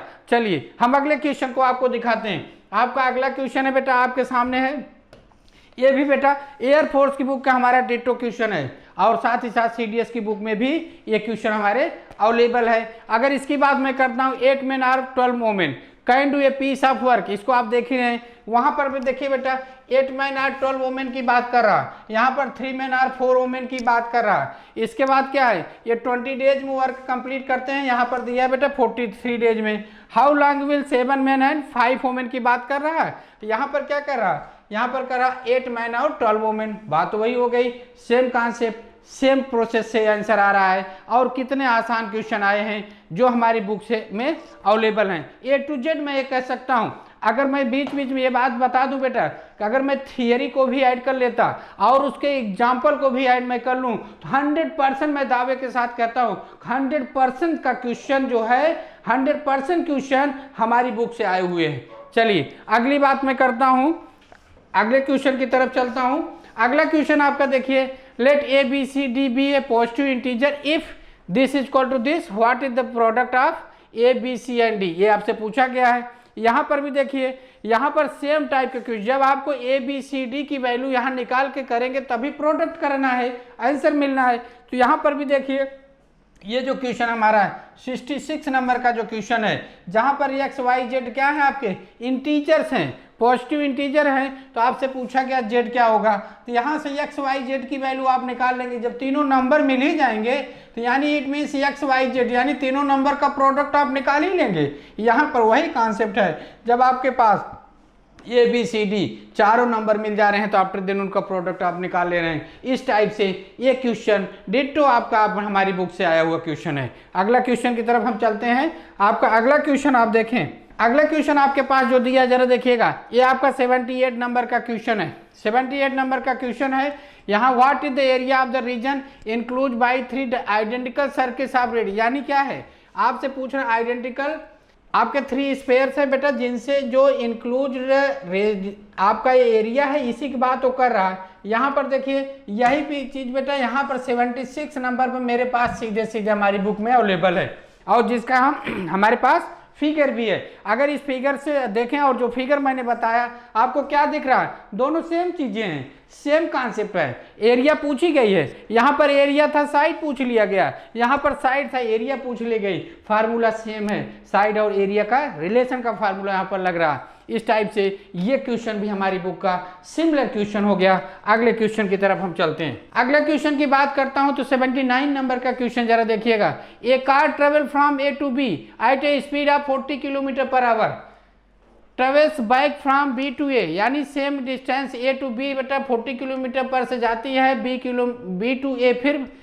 30 किलोमीटर पर आवर से वापस and again goes from A to B at the speed of 60 kilometre, what is the average speed of the car पूछी गई। जरा सोचिएगा, यहाँ पर देखो क्या बेटा average speed of cyclist who cover first second and third kilometre from, यहाँ पर देखिए सेम चीजें, यहाँ पर क्या ए टू बी आपका क्या हुआ बेटा, एक बार 40 किलोमीटर पर आवर से गया ए टू बी, फिर क्या हुआ बी टू ए क्या हुआ 30 किलोमीटर पर से आया, फिर क्या हुआ ए टू बी वो क्या हुआ फिर आपका at last 60 kilometre per hour से आया। और यहाँ पर क्या है, यहाँ पर जो हमारी बुक का सेम क्वेश्चन है वो क्या है, average speed of the cyclist आपको फाइंड करना है जो first second and third kilometre. यहाँ पर देख रहे हैं क्या आप डिस्टेंस सेम दिख रही है, सेम डिस्टेंस है, यहाँ भी first kilometre second kilometre third kilometre की बात कर रहा, यानी ये भी 1 किलोमीटर हो गया, इसके बाद ये भी 1 किलोमीटर हो, फिर ये भी 1 किलोमीटर हो गया। तो यहाँ पर ये 20 है, ये 16 है, ये 12 kilometer है। जो एवरेज स्पीड का कॉन्सेप्ट इसमें यूज हो रहा है बेटा, वही एवरेज स्पीड का हमारा क्या हुआ, इसमें भी कॉन्सेप्ट यूज हो रहा है। अब यूं हम कह सकते हैं कि इसमें डिफरेंस है क्या, नथिंग, कुछ भी नहीं है, सेम टाइप का क्वेश्चन है। चलिए हम अगली तरफ चलते हैं, अगले क्वेश्चन की तरफ चलते हैं। आपका अगला क्वेश्चन मेरे सामने है, देखिए What is the smallest natural number from the following which must be subtracted from 9410 to make the remaining number a perfect square। जरा इसकी बात करिए और इसकी बात करिए क्या है, यहाँ पर स्मॉलेस्ट नेचुरल नंबर की बात कर रहा है और ये भी स्मॉलेस्ट नंबर की बात आप कर रहे हैं। इसमें से क्या सब्ट्रैक्ट करने की बात आप कर रहे हैं, यहाँ पर भी आप सब्ट्रैक्ट करने की बात आप कर रहे हैं। फिर क्या बचा, आपसे परफेक्ट स्क्वायर बनाने के लिए वही नंबर आपको बताना है जिसको आप परफेक्ट करना है, वही सेम क्वेश्चन हो गया। No problem, no any other concept use in this question, यूं कह सकते हैं सेम टाइप का क्वेश्चन हमारा हो गया। अगर इस हमारी बुक का बच्चा जिसने इस क्वेश्चन की प्रैक्टिस किया था, नो डाउट वो इस क्वेश्चन को 100% दावे के साथ मैं कहूँगा जरूर करके आया होगा। चलिए आगे चलते हैं, आपका अगला क्वेश्चन आपके सामने है। यहाँ देखिए, what is number of divisors, जरा सो नंबर ऑफ डिवाइजर्स पूछा क्या, number of divisors of 1000 excluding 1 and 1000 के, यानी 1000 तक का डिवाइजर आपको बताना है, लेकिन जिसमें 1 और 1000 को छोड़ के बताना है, यानी उसको नहीं काउंट करना है। The number of positive divisor of 20 excluding 1, ये आपसे कह रहा है। यहाँ पर दोनों को हमें नहीं काउंट करना था, यहाँ पर 1 को काउंट नहीं करना है, 20 काउंटेबल है। सेम कॉन्सेप्ट हम बताते हैं, सेम कॉन्सेप्ट पर क्वेश्चन होता है। चलिए अगले क्वेश्चन की तरफ हम लोग चलते हैं। आपका अगला क्वेश्चन आपके सामने है, the radius and height of right circular cones are in the ratio 3:7, if the volume of the cone is 528 centimeter cube, then what is the length height of the cone, ये आपसे पूछा है what is the height of cone, यानी यहाँ पर देखो क्या है, ratio between radius and height of A cone, volume दिया है, यानी आप जरा सोचिएगा, यहाँ पर वॉल्यूम दिया है, यहाँ पर भी आपका वॉल्यूम है, यहाँ पर रेडियस और हाइट का रिलेशन है, ये भी रेडियस और हाइट का रिलेशन दिया गया है, यानी क्या डिफरेंस है, नथिंग, कुछ भी नहीं, सेम टाइप है। अंतर क्या दिख रहा है आपको, यहाँ से हाइट पूछ लिया है कोन का, तो यहाँ से हमने स्लैंट हाइट पूछ लिया। जब हाइट आपके पास पता है, रेडियस आपके पास है, तो स्लैंट हाइट निकाल लो या फिर हाइट कुछ भी निकाल लोगे, सब चीज आपको मिल जाती है। यानी आप फिर क्या मिला, सिमिलर क्वेश्चन आपका हुआ। इसकी प्रैक्टिस होने का मतलब ये 100% आप क्वेश्चन करके आए होंगे। अगले क्वेश्चन की बात मैं करता हूँ। नेक्स्ट क्वेश्चन आपके सामने है, एक rectangular sheet of A length x and breadth y, if p is the volume of the cylinder formed by rolling the sheet along the breadth and q is the volume of cylinder formed by the rolling the sheet along the length and p equal to 2q, p equal to 2q दिया, then which one of the following is correct। यानी क्या कर रहा है बेटा, एक rectangular sheet है जिसकी लेंथ x है, ब्रेथ आपकी y है, ये आपका क्या है, लेंथ आपकी x है, ब्रेथ आपका y है, ठीक है। जब इसको टूवार्ड्स हम बेटा लेंथ करते हैं, फोल्ड करते हैं, टूवार्ड्स ब्रेथ फोल्ड करते हैं, तो इनका भी वैल्यू दी गई है, एक की वैल्यू p है, दूसरे की वैल्यू q है, और p और q का रिलेशन भी दिया है। आपसे पूछा है which of the following is correct. यहाँ से भी वही बात करते हैं, अगर रेक्टेंगुलर पेपर है जिसकी लेंथ है 30 सेंटीमीटर, विथ है 12 centimetre, roll to form a cylinder with height equal to the width of the paper, then its base radius will be, it means क्या हुआ, जो कॉन्सेप्ट हमने यहाँ यूज किया बेटा वही कॉन्सेप्ट यहाँ यूज करते हैं। इससे क्या होता है, हम कह सकते हैं बेटा ये दोनों क्वेश्चन सिमिलर हैं। चलिए अगले क्वेश्चन की बात करते हैं। आपका जो अगला क्वेश्चन है, नेक्स्ट क्वेश्चन आपके सामने है, if the length breadth and height of a cuboid are, यानी एक बेटा क्यूबाइड है जिसकी लेंथ ब्रेथ और हाइट गिवन है, the cuboid is melted and recast into a cube, melt किया गया, क्यूब बनाया गया, और सरफेस एरिया ऑफ क्यूबाइड दिया है P और सरफेस एरिया ऑफ क्यूब दिया है Q। अब P बाई Q की वैल्यू आपसे पूछी गई है। यहाँ पर वही चीज़ है, मेटल शीट है, 27 सेंटीमीटर लॉन्ग है, 8 सेंटीमीटर ब्रॉड है एंड 1 सेंटीमीटर थिक है, melted into a cube. The difference between, यहाँ डिफरेंस पूछा, यहाँ रेशियो पूछ लिया। तो जब हमें दोनों की वैल्यू पता है तो चाहे आप डिफरेंस पूछ लीजिए, चाहे एडिशन पूछ लीजिए, चाहे उनका P बाई Q यानी उनका रेशियो पूछ लीजिए, बोथ आर सेम प्रोसेस पे आप उस काम को कर सकते हैं। यानी सब वैल्यू आप आसानी से तब आप निकाल सकते हैं। तो यहाँ पर देखिए दोनों क्वेश्चन हमारे क्या हो गए, सिमिलर हो गए। अगले क्वेश्चन की मैं बात करता हूँ। अगले क्वेश्चन जरा आप देखिए क्या दिया है। यहाँ पर देखिए ये अलजेब्रिक आइडेंटिटीज पर बेस्ड क्वेश्चन आपके सामने दिए हैं। यहाँ पर देखो x इक्वल टू दिया 7 + 4 √3, यानी जो कॉन्सेप्ट यहाँ आप यूज कर रहे हैं जरा उसकी बात करिए। और यहाँ पर देखो बेटा 3 + 2 √2 की बात कर रहे हैं हम, क्या कर रहे हैं 3 + 2 √2। Then what will the value of, ये पूछा, what will the value of ये पूछा है। Same question same process. अगले क्वेश्चन की बात मैं करता हूँ। नेक्स्ट क्वेश्चन की बात करता हूँ, जो 55 नंबर का क्वेश्चन आपने यूपीएससी ने पूछ रखा है। पी एंड क्यू आर क्या बेटा, एलसीएम एंड एचसीएफ क्या है बेटा, दो नंबर। सपोज करिए पी और क्यू क्या है, एचसीएफ और एलसीएम है। आप दो पॉजिटिव नंबर्स के हैं जिसमें पी और क्यू का रेशियो दिया है 14:1 का और पी क्यू का प्रोडक्ट दिया है। देन पूछा क्या गया, difference between the two number से पूछे गए। यहाँ पर भी देख लीजिए, एलसीएम आप 2 नंबर दिया 14 और देयर एचसीएफ, यानी देखो एलसीएम जो है एचसीएफ का 14 टाइम्स है और एचसीएफ दिया है 1 नंबर दिया है। तो क्या पूछा, एंदर नंबर निकाल देना है। आपका क्वेश्चन कर रहा है एंदर नंबर, यानी जरा आप सोचिए, जब यहाँ एंदर नंबर दिया है फाइंड आउट कर लेंगे। फर्स्ट नंबर गिवन है, यहाँ पर डिफरेंस पूछा है तो यहाँ पर डिफरेंस निकालने में कोई प्रॉब्लम नहीं होगी क्योंकि दोनों नंबर आप फाइंड आउट कर ही ले रहे हैं। एडिशन भी पूछा होता तो हम दोनों नंबर का एडिशन भी बता देते। ठीक है, चलिए अगले क्वेश्चन की तरफ चलते हैं। आपका नेक्स्ट क्वेश्चन आपके सामने है। नेक्स्ट क्वेश्चन जरा देखिए, यहाँ पर देखो बेटा सेम क्वेश्चन आपकी तरह है, यानी हम कह सकते हैं सेम डेटो क्वेश्चन हमारी बुक का है। Identities a cube minus b cube का यूज हो रहा है। यहाँ पर भी देखो a cube minus b cube हो रहा है upon a square plus a b plus b square. यहाँ पर भी देखिए a square plus b square plus a b, यानी सेम आइडेंटिटी सेम क्वेश्चन। चलिए हम अगले क्वेश्चन चलते हैं। आपका अगला क्वेश्चन, नेक्स्ट क्वेश्चन अगर आप देख रहे होंगे तो यहाँ देखिएगा ये 64 नंबर का जो क्वेश्चन दिया है आपकी बुकलेट में और यहाँ पर 58 नंबर का जो क्वेश्चन दिया है यूपीएससी ने जो पूछा है, इसकी सिमिलरिटी जरा आप देख लीजिएगा हमारी बुक के क्वेश्चन नंबर 14 से कैसे सिमिलर है।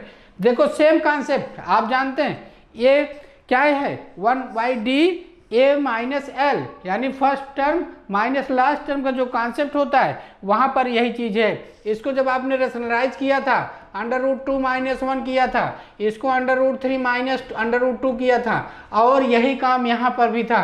इसको जब हम रेशनलाइज करते इसका डिफरेंस निकाल लेते और क्या होता है यहाँ पर मल्टीप्लाई करते 5√4 माइनस क्या हो जाता है 4√5 हो जाता है बेटा। यहाँ से सेम कॉन्सेप्ट पर क्वेश्चन यूज हुआ है। यहाँ से भी इसको देखिए, इसको हम रेशनलाइज करते ये भी क्या लिखते हैं, आपको मिलता बेटा ये √100 प्लस √99, फिर क्या मिलता माइनस है ये आपका, फिर मिलता हमें बेटा √99 प्लस √98। ये भी देखिए क्या है सेम कॉन्सेप्ट रेशनलाइज करके हम क्या करते एक कैंसिलेशन का प्रोसेस यूज कर लेते हैं और डायरेक्ट हमें क्वेश्चन का आंसर मिल जाता है। यानी जो बच्चा क्वेश्चन नंबर 14 हमारी बुक का प्रैक्टिस किया होगा, नो डाउट वो बच्चा यानी वो कैंडिडेट ये दोनों क्वेश्चन जरूर आंसर करके आया होगा, राइट आंसर किया होगा। चलिए हम लोग चलते हैं अगले क्वेश्चन पर। नेक्स्ट क्वेश्चन आपके सामने है। नेक्स्ट क्वेश्चन क्या है देखिए, इफ x + 1/x = 5/2, ये यूपीएससी ने आपकी बात पूछ रखा है। Then what is the value of following expression, यानी इसकी बात पूछिए। जरा यहाँ देखिएगा हमारे पास क्या है, हमारे पास है 2x + 1/3x = 5। तो हमसे पूछा क्या गया 5x + 6x² + 20x + 1 की वैल्यू। देखो सेम क्वेश्चन वही हम कह सकते हैं, सेम इसलिए कह रहे हैं क्योंकि डेटा जो यहाँ दिया वही डेटा यहाँ पर है, जो फाइंड आउट करना वही यहाँ फाइंड आउट करना, प्रोसेस सेम है यानी कंडीशन सेम है उनकी और सेम प्रोसेस में ये मैं कह सकता हूँ जो बच्चा 37 का क्वेश्चन किया है वो नो डाउट 65 का क्वेश्चन जरूर करके आया होगा। चलिए हम लोग अगले क्वेश्चन की तरफ चलते हैं। आपका अगला क्वेश्चन आपके सामने है। नेक्स्ट क्वेश्चन आपका अगले क्वेश्चन की तरफ चलते हैं। अगला क्वेश्चन आपका क्वेश्चन नंबर 66। क्वेश्चन नंबर 66 की बात करिए जरा देखिए, a + b = 2 गिवन है, 1/a + 1/b = 2 दिया है, a³ + b³ की वैल्यू पूछी है बेटा। यहाँ क्या दिया है, यहाँ तो वही कंडीशन है, इसको सॉल्व करेंगे क्या मिलेगा a + b/ab हो जाएगा और a + b की वैल्यू जब हम रख देंगे 2/ab = 2, ab की वैल्यू 1 हो गई। यानी कहना क्या चाह रहे हैं, सेम प्रोसेस में same question same formula use करना होगा। चलिए नेक्स्ट क्वेश्चन आपके सामने जो हमारे है वो क्या है बेटा, क्वेश्चन नंबर 23 जरा आप देख लीजिएगा। ये क्या है, ये क्वेश्चन नंबर 23 है और ये क्या है, ये क्वेश्चन नंबर 26 है। यहाँ पर जरा देखिएगा, इसका अगर मैं बात करता हूँ तो जो हमारी बुक का है बेटा देखो, ये rectangular ABC is a right angle triangle at B, let D be the mid point on AC and BD = 6.5, then what is AB² + BC²।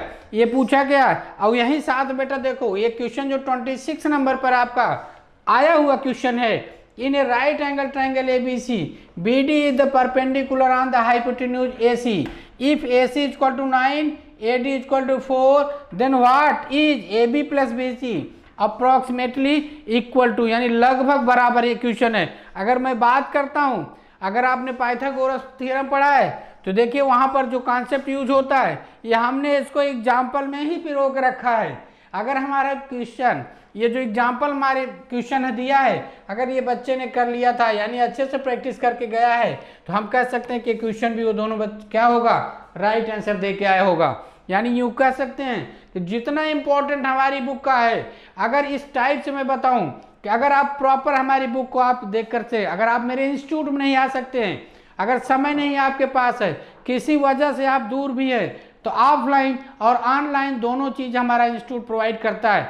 अगर इसमें आप देखें तो अगर ये इसमें भी हम किसी वजह से कैपेबल नहीं दिखते, तो याद रखिए आप हमारी स्टडी मटेरियल के रूप में हमारे बुक को भी लेके अगर आप सॉल्व कर लेते हैं तो आप 100% है कि आपको सफलता जरूर मिलेगी। चलिए आगे चलते हैं, हम आपको नेक्स्ट क्वेश्चन आपको दिखाते हैं कि कैसे ये क्वेश्चन हमारे बुक से रिलेटेड है। देखिए अगले क्वेश्चन की बात मैं करता हूं। Let D E and F be the mid point of the side B C A C and A B respectively of the triangle A B C. आपसे पूछा है triangle D E if the congruent to which of the following triangle, यानी यहाँ क्या कर रहा है, similarity का कॉन्सेप्ट बता रहा है, सिमिलरिटी का कॉन्सेप्ट कर रहा है। इसमें से पूछा है कि इसमें से सही क्या है। तो अगर बात मैं करता हूँ, ये देखो यहाँ if triangle ABC, DE and F are the midpoint of the side AB, BC and CA respectively. AB is equal to 12, BC is equal to 12, 20 and CA is equal to 15. Then the value of ये आपसे पूछी गई है। तो जरा आप देखिए क्या है, सेम टाइप का क्वेश्चन आप कर सकते हैं। यहाँ पर वैल्यू नहीं दी गई थी, यहाँ पर वैल्यू है। कॉन्सेप्ट क्या है, वही सिमिलरिटी का कॉन्सेप्ट यूज होता है, जिसको आप जानते भी हैं कि ये देखो ये ट्रायंगल आपका ABC है, तो यहाँ पर अगर हम DEF ले लेते हैं तो DEF जो अगर मिड पॉइंट है तो क्या होता है, ये जो ट्रायंगल होता है इन तीनों ट्रायंगल के क्या होता है, सिमिलर होता है। साथ ही साथ ये ट्रायंगल जो ABC लिखा है इसके भी ये सिमिलर होता है। कौन ट्रायंगल, DEF। तो यहाँ से आपने आंसर लगाया होगा तो तीनों सही होता है। यहाँ से भी वही चीज़ था, यहाँ पर पेरीमीटर निकालना था, कॉन्सेप्ट वही है, क्योंकि सिमिलरिटी में जो कॉन्सेप्ट होता है आप जानते हैं ये लाइन जो होगी BD की, अगर DE की बात करते हैं तो AB के क्या होगी, पैरेलल और हाफ होती है, और पैरेलल और हाफ के कॉन्सेप्ट पर AB क्वेश्चन है। चलिए अगला क्वेश्चन मैं आपको दिखाता हूँ। नेक्स्ट क्वेश्चन हमारा क्या है, नेक्स्ट क्वेश्चन अगर मैं बात करता हूँ, देखो in a triangle ABC, AB equal to AC and BC equal to BC and BC produced to D such that angle ACD equal to X. What is the value of angle BAC? भाई देखो जो यहाँ दिया है वही बात हम इस ट्रायंगल में कर रहे हैं। एकदम हमने बच्चों को ऐसे दिखा रखा है बेटा कि बेटा जो हमारी बुक में फ्रेमिंग हुई, अगर कोई एक फिगर भी दिया है तो मान के चलो कोई यूपीएससी लेवल का क्वेश्चन दिया है जो हमारे पास दिया हुआ है, फिगर्स हमने बच्चों को जो समझाने की कोशिश की थी एग्जाम्पल में, वो भी आपके सामने दिख रहा है। सेम प्रोसेस पे ये क्वेश्चन आपका आता है। ठीक है, चलिए अगले क्वेश्चन पे हम चलते हैं। नेक्स्ट क्वेश्चन आपके सामने क्या है, ABC जे triangle right angle at B if AC equal to 2BC and angle A equal to X, then what is the angle C equal to, ये आपसे पूछा गया है। तो यहाँ पर भी देखिए ये आपका है, आप जानते हैं जो साइड्स का रेशियो होता है, यूं कहिए जो एंगल्स का रेशियो होता है बोथ आर सेम होते हैं, और इसी कॉन्सेप्ट पर ये क्वेश्चन बनता है जो हमारे बुक में देखो बेटा हमने एग्जाम्पल के रूप में बच्चों को समझा रखा था, यूपीएससी ने उसको अपना क्वेश्चन बना लिया। तो जरा सोचिए हमारी बुक कितना इंपॉर्टेंट रोल अदा करती है आपके सीडीएस के एग्जाम में। आइए अगला क्वेश्चन की तरफ हम चलते हैं। नेक्स्ट क्वेश्चन आपका है, क्वेश्चन नंबर देखिए बेटा, यहाँ ये सर्किल से रिलेटेड क्वेश्चन है। सर्किल के रिलेटेड क्वेश्चन जरा देखिएगा, two chords AB and AC of a circle are equal, then the centre of the circle lies on the angle bisector of the angle ACAB। एक कॉन्सेप्ट ये हुआ। दूसरा क्या, if two concentric circles are intersect by a line at ABC and D respectively, then AC is equal to BD, which of the following statement is correct। यहाँ पर इसमें देखिएगा जिस कॉन्सेप्ट के बेस पर इसको आप प्रूव करते हैं कि इसमें स्टेटमेंट को सही बताएंगे, उसी कॉन्सेप्ट का यूज करके हमारी बुक का ये क्वेश्चन है, उसी कॉन्सेप्ट के बेस पर हम यहाँ पर न्यूमेरिक वैल्यू फाइंड करते हैं। यानी हमने कहा क्या देखा कि यहाँ जो थियरी का पोर्शन डायरेक्टली हिट किया गया है, उसी थियरी के बेस पे हमारा एक क्वेश्चन डायरेक्ट लिखा हुआ है, दोनों सेम हो जाते हैं। चलिए अगला हम क्वेश्चन चलते हैं। नेक्स्ट क्वेश्चन आपके सामने है। अगला क्वेश्चन अगर आप देखें, क्वेश्चन नंबर 12 जो दिया गया है, क्वेश्चन नंबर 12 जो दिया गया है, a circle of radius 25 centimetre has a chord of length 48 centimetre, what is the length of the perpendicular drawn from the centre of the circle to the chord. यहाँ पर देखिएगा जो कॉन्सेप्ट यूज कर रहे हैं वहां पर भी देखिएगा क्या कर रहा है कि AB and CD are two parallel cards on the opposite side of the center of the circle. If AB is equal to 10, CD is equal to 24, find the radius of and radius of circle दिया 13। तो दोनों card के between क्या पूछा है, distance पूछा है। यहाँ क्या पूछा है, drawn from the centre of the circle. ये सर्किल ऑफ रेडियस दिया बेटा, कार्ड की लेंथ दी गई, what is the length of the perpendicular drawn from the centre to the circle, ये आपसे पूछा है। यानी आप क्या देख रहे हैं, दोनों के कॉन्सेप्ट में सेम सिमिलरिटी है। यानी जिस कॉन्सेप्ट को यूज करके हम पाइथागोरस का इस क्वेश्चन को सॉल्व करेंगे, वही कॉन्सेप्ट यूज करके हम इस क्वेश्चन की प्रैक्टिस कर चुके हैं। इसका मतलब क्लियर हुआ कि अगर ये क्वेश्चन की प्रैक्टिस आपने कर रखी थी, जो हमारी बुक का क्वेश्चन है, तो इसमें वो जरूर आप कर पाए होंगे। चलिए, और ये वादा करता हूँ, आपको विश्वास भी दिलाता हूँ कि अगर आपने सिर्फ हमारी बुक की प्रैक्टिस कर रखी है तो नो डाउट CDS के एग्जाम में मैथ में आपको कोई असफल नहीं कर सकता। यूँ कहें तो 100% आप मैथ से सर्विस में मैथ के क्वेश्चन को 100% कर सकते हैं और मेरिट में आप 100% इन हो जाएंगे। आइए अगले क्वेश्चन की तरफ चलता हूँ। नेक्स्ट क्वेश्चन की अगर मैं बात करता हूँ, देखिएगा ये सारे क्वेश्चन अगर मैं बात देखता हूँ, ये आपका देखो क्या है, स्टैटिस्टिक्स में आपका जो क्वेश्चन ये दिया हुआ बेटा DI से रिलेटेड होते हैं। इन पे भी अगर मैं बात करता हूँ, देखो बेटा यहाँ पर जो क्वेश्चन दिया है, इसको तो हम लोगों ने बेटा बहुत अच्छे से बनाया, जो हमने प्रीवियस ईयर क्वेश्चन के रूप में पहले से भी आया है, और हमने इसको अच्छे से क्लास में डिफाइन भी किया है, क्लास में अच्छे से 1 by 1 क्वेश्चन को डिस्कस किया है।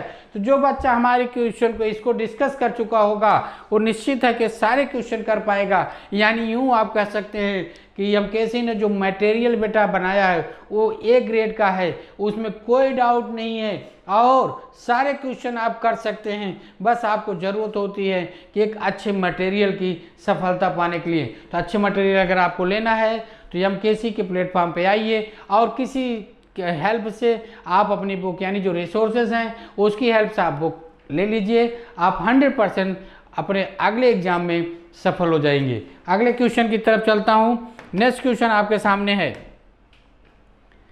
ये क्वेश्चन की बात करता हूँ, जरा देखो ये है डिविजिबिलिटी का। फिर आप जरा सोचिएगा, यहाँ पर जरा सोचिए 27 की पावर क्या है, 5 है, ये क्या है 3 की पावर 13 है। तो यहाँ पर भी देखिए अगर मैं इसकी बात करता हूँ तो ये 3 की पावर 15 और ये क्या हो गया माइनस प्लस है 3 की पावर 13। ये डिविजिबिलिटी आपसे पूछी गई है। और यहाँ पर भी जरा देखो 2 की पावर 16 माइनस क्या है 1 की पावर भी 16 आप कर सकते हैं। a की पावर n माइनस b की पावर n का कॉन्सेप्ट है। यहाँ पर भी देखिए a की पावर n माइनस b की पावर n का कॉन्सेप्ट है। हम इसको यूज करके आसानी से क्या कर सकते हैं, हम क्वेश्चन को सॉल्व कर सकते हैं। यानी यहाँ पर a power n minus b की पावर n हो गया, यहाँ पर a की power n plus b power n का कॉन्सेप्ट हो गया। दोनों सिमिलर क्वेश्चन होते हैं। हम इस टाइप से ये भी देख रहे हैं कि हमारी बुक का क्वेश्चन जो है 61 नंबर क्वेश्चन को कैसे सॉल्व करा रहा है। चलिए अगले क्वेश्चन की तरफ चलते हैं हम लोग। क्वेश्चन नंबर 21, क्वेश्चन नंबर 21 की अगर मैं बात करता हूँ, क्वेश्चन नंबर 27 की बात करता हूँ, तो ये दोनों जो क्वेश्चन आए हुए हैं और हमारी बुक का एयरफोर्स का क्वेश्चन है भाई, ये हमारी एयरफोर्स का बुक का क्वेश्चन है। अगर डिटो क्वेश्चन आया हुआ है, अगर ये दोनों क्वेश्चन को हम का कॉन्सेप्ट यानी जिसकी हेल्प से आप इसके कॉन्सेप्ट की हेल्प से इस दोनों क्वेश्चन को आप सॉल्व करना है, उसी की हेल्प से देखो ये क्वेश्चन हमारा सॉल्व हो जाता है। यानी यूँ अब हम कह सकते हैं जो 19 नंबर का क्वेश्चन बच्चा कर लिया होगा, हमारी बुक से प्रैक्टिस किया है, नो डाउट वो 21 और 27 नंबर का क्वेश्चन 100% करके आएगा। चलिए अगला क्वेश्चन की बात मैं करता हूँ। नेक्स्ट क्वेश्चन आपके सामने जो दिया है वो पहला क्वेश्चन जरा देखिएगा। हमारी बुक का ज्योमेट्री का पहला क्वेश्चन जो है और यूपीएससी का क्वेश्चन नंबर 20 जो हमारे सामने है, इसमें भी देखिए वही चीज़ है। इक्विलेटरल ट्रायंगल है जिसकी साइड x सेंटीमीटर है, ठीक है, inscribed in a circle of radius y centimetre, which of the following is correct है, आपसे पूछा गया है। यहाँ पर भी देखिए अगर हमारे पास क्या है, if the in centre of equilateral triangle lies inside the triangle and radius 3 centimetre the side of equilateral triangle. यहाँ पर देखिए इक्विलेटरल ट्रायंगल की साइड दी गई थी, आप और क्या inscribe in circle radius y दिया है, तो यानी इन सर्किल का जो रेडियस है और जो सर्किल इक्विलेटरल ट्रायंगल की जो साइड है उसके बीच का ये रिलेशन पूछा जा रहा है, ये पूछा जा रहा है और उसी कॉन्सेप्ट पर ये हमारा क्वेश्चन होता है। यानी जो हमारा समबाहु त्रिभुज होता है उसके अंदर जो अंतःकेंद्र होता है उसका अंतःकेंद्र जिसकी त्रिज्या 3 है, तो ये रिलेशन भी हमारा उसी बेस पे है। यानी सेम कॉन्सेप्ट हमारा क्या हो रहा है, क्वेश्चन सॉल्व हो रहा है, सेम फार्मूला आप यूज करते हैं। चलिए अगले क्वेश्चन की तरफ हम चलते हैं। नेक्स्ट क्वेश्चन आपके सामने, चलिए हम आपको दिखाते हैं अगला क्वेश्चन। अगला क्वेश्चन अगर आप देख रहे हैं तो यहाँ देखिए, यहाँ पर what is the value of the following expression, यानी ये जो दिया है इसकी आपकी वैल्यू पूछी जा रही है। यहाँ पर अगर आप देख रहे हैं तो यहाँ पर जो कॉन्सेप्ट यूज हो रहा है that is complementary angles, ratio of the complementary angles की बात कर रहे हैं हम। यहाँ पर कॉम्प्लीमेंट्री एंगल की बात हो गई। यहाँ पर भी देखिए ये क्या दिख रहा है, यहाँ पर अगर आप इस क्वेश्चन देख रहे हैं sin 37 अपॉन cos 53, इसको जब हम कॉम्प्लीमेंट्री एंगल से चेंज करेंगे तो दोनों क्या हो जाएंगे, सेम हो जाएंगे, 1 आ जाएगा। यहाँ पर भी वही कंडीशन होगी, 1 आ जाएगा। यहाँ पर भी आप देख रहे हैं ये दोनों सेम होगा तो 2 हो जाएगा, ये दोनों सेम हो जाएंगे तो 2/5 हो जाएगा। यानी कॉम्प्लीमेंट्री रेशियो का ही एंगल्स का वैल्यू यहाँ पर हम यूज करके 71 नंबर का क्वेश्चन हम कर सकते हैं। यानी हम कह सकते हैं दोनों सेम कॉन्सेप्ट पर हमारा क्वेश्चन है। अगले क्वेश्चन की अगर मैं बात करता हूँ, जो नेक्स्ट क्वेश्चन आपका है, क्वेश्चन नंबर है मैक्सिमम और मिनिमम की वैल्यू पूछी गई है। ये स्क्वायर का टर्म का क्वेश्चन है। यहाँ पर भी देख रहे हैं कि maximum value sine square, cos square, tan square की बात की जाती है, तो यहाँ पर वही सेम कॉन्सेप्ट यूज हुआ है। आप जानते हैं साइन स्क्वायर, कास स्क्वायर की जो मैक्सिमम वैल्यू होती है स्क्वायर के टर्म में वो 0 से 1 के बीच में होती है। 0 से 1 के बीच का कॉन्सेप्ट यहाँ भी यूज होगा और यहाँ भी यूज होता है। यानी दोनों तरीके से हम दोनों में यही सेम कॉन्सेप्ट यूज करके इस क्वेश्चन को हम आंसर दे पाते हैं। फिर हम कह सकते हैं वही बात कहेंगे बेटा कि जो अगर हमारी इस बुक को लिया होगा, यानी जो बच्चा हमारी इस बुक से प्रैक्टिस की होगी, नो डाउट ऐसे क्वेश्चन बेटा वो चुटकियों में सॉल्व किया होगा, चलते फिरते उसने सॉल्व कर दिया होगा ये क्वेश्चन। चलिए हम अगले क्वेश्चन की तरफ चलते हैं। आपका अगला क्वेश्चन आपके सामने है। यहाँ पर भी देखिए क्या है, नेक्स्ट क्वेश्चन अगर हम बात करते हैं, cos theta plus sec theta equal to -2 equal to 0 दिया है। यहाँ पर भी देखें अगर बेटा ये sec theta plus cos theta दिया है इक्वल टू 2 दिया है, तो यहाँ पर भी देखिए अगर आप लिखें इसको cos theta plus sec theta, cos theta plus sec theta equal to 2, देखो सेम क्वेश्चन आपको मिल जाएगा। यानी यहाँ पर अगर हम बात करते हैं तो हमारा डिटो क्वेश्चन सेम दिख जाएगा और सेम फार्मूला यूज होगा, cos की power n theta plus sec की पावर n थीटा के कॉन्सेप्ट से हम एक क्वेश्चन कर सकते हैं। तो वही कॉन्सेप्ट हो गया, सेम हो गया बेटा। चलिए हम अगले क्वेश्चन की तरफ चलते हैं। आपका अगला क्वेश्चन है, क्या क्वेश्चन है बेटा, y equal to cos square plus sec square x, जहाँ पर x के लिए कंडीशन दे रखी है। यहाँ पर भी देखो बेटा हमारे पास x के लिए देखो वही कंडीशन दे रखी है। यहाँ पर sine x plus cosec x की वैल्यू पूछी गई है। यहाँ पर क्या पूछा गया, which of the following is correct पूछ लिया गया। यानी जो बच्चा इसी कॉन्सेप्ट को जानता है, जो वहाँ पर यूज कर रहे हैं, उसके अकॉर्डिंग क्या होगा, इसका आंसर देगा और इसका जो आंसर देने के लिए जो कॉन्सेप्ट यूज करेगा उसको ये चीज़ पता होनी चाहिए। इसी का आधार पर हम ऐसे क्वेश्चन का आंसर दे पाते हैं। चलिए अगले क्वेश्चन की बात मैं करने जा रहा हूँ। क्वेश्चन नंबर देखिए आपके सामने क्या है। नेक्स्ट क्वेश्चन की बात मैं करने जा रहा हूँ। देखिए क्या है आपका अगला क्वेश्चन जो आपके सामने है। ये जो क्वेश्चन दिख रहा है बेटा, इस क्वेश्चन में जब हम बात करने जा रहे हैं तो यहाँ पर क्या दिख रहा है, एक शॉपकीपर है ये जो मार्क करता है the price of an article ₹200 after allowing the discount of 10%, he still gains 20% on the cost price. What is the cost price of the article? यहाँ पर देखिए क्या है, ये फार्मासिस्ट है बेटा, allow 10% discount on the mark price, ठीक है, and gets 15% profit on the CP MP find MP, यानी मार्केट प्राइस आपको बताना है, जबकि क्या करना है, उसे 54 रुपए की अर्निंग होती है, गेन होता है, प्रॉफिट होती है। तो यहाँ पर देखिएगा दोनों में क्या है, सेम क्वेश्चन होते हैं, यानी दोनों का कॉन्सेप्ट सेम है। जो MP का यानी मार्केट प्राइस का, डिस्काउंट का, प्रॉफिट का और कॉन्सेप्ट यहाँ यूज हुआ है क्वेश्चन नंबर 4 में, वही कॉन्सेप्ट यहाँ पर भी यूज हो रहा है। यानी एट लास्ट मैं बता दूं बेटा, इस टाइप से अगर मैं आगे बढ़ूं, आपको थियरी का भी कॉन्सेप्ट दिखाऊं, तो मैं ये 100% के साथ कह सकता हूं कि जो हमारी बुक में, इन दोनों बुक्स में, यानी पर्टिकुलर CDS की बात मैं करता हूं, तो जो बच्चा हमारी CDS बुक को कर लेगा, अच्छे से प्रैक्टिस कर लेगा, वो सारे क्वेश्चन अटेम्प्ट कर सकता है। बस एक चीज़ का ध्यान रखिएगा, हमारा जो प्लेटफॉर्म है बेटा वो ऑफलाइन और ऑनलाइन दोनों मोड में अच्छी तरह से काम कर रहा है। तो अगर आप किसी वजह से ऑनलाइन या ऑफलाइन मोड में हमारे साथ नहीं जुड़ सकते हैं तो प्लीज़ आप सभी लोग हमारे पब्लिकेशन पर जाएं और पब्लिकेशन से अपने डिमांड के अकॉर्डिंग हमारी इन मटेरियल को, स्टडी मटेरियल्स को आप लीजिए, जिसकी हेल्प से आप जरूर सफल हो जाएंगे। जय हिंद। जय हिंद my dear students, this is JN Singh, faculty of geography, major Kalsi classes. आइए बेटा हम लोग देखते हैं क्वेश्चन जो कि आपके एग्ज़ाम में, CDS एग्ज़ाम में पूछा गया, और इसके लगभग संपूर्ण प्रश्न हमारे इस बुक से पूछे गए हैं।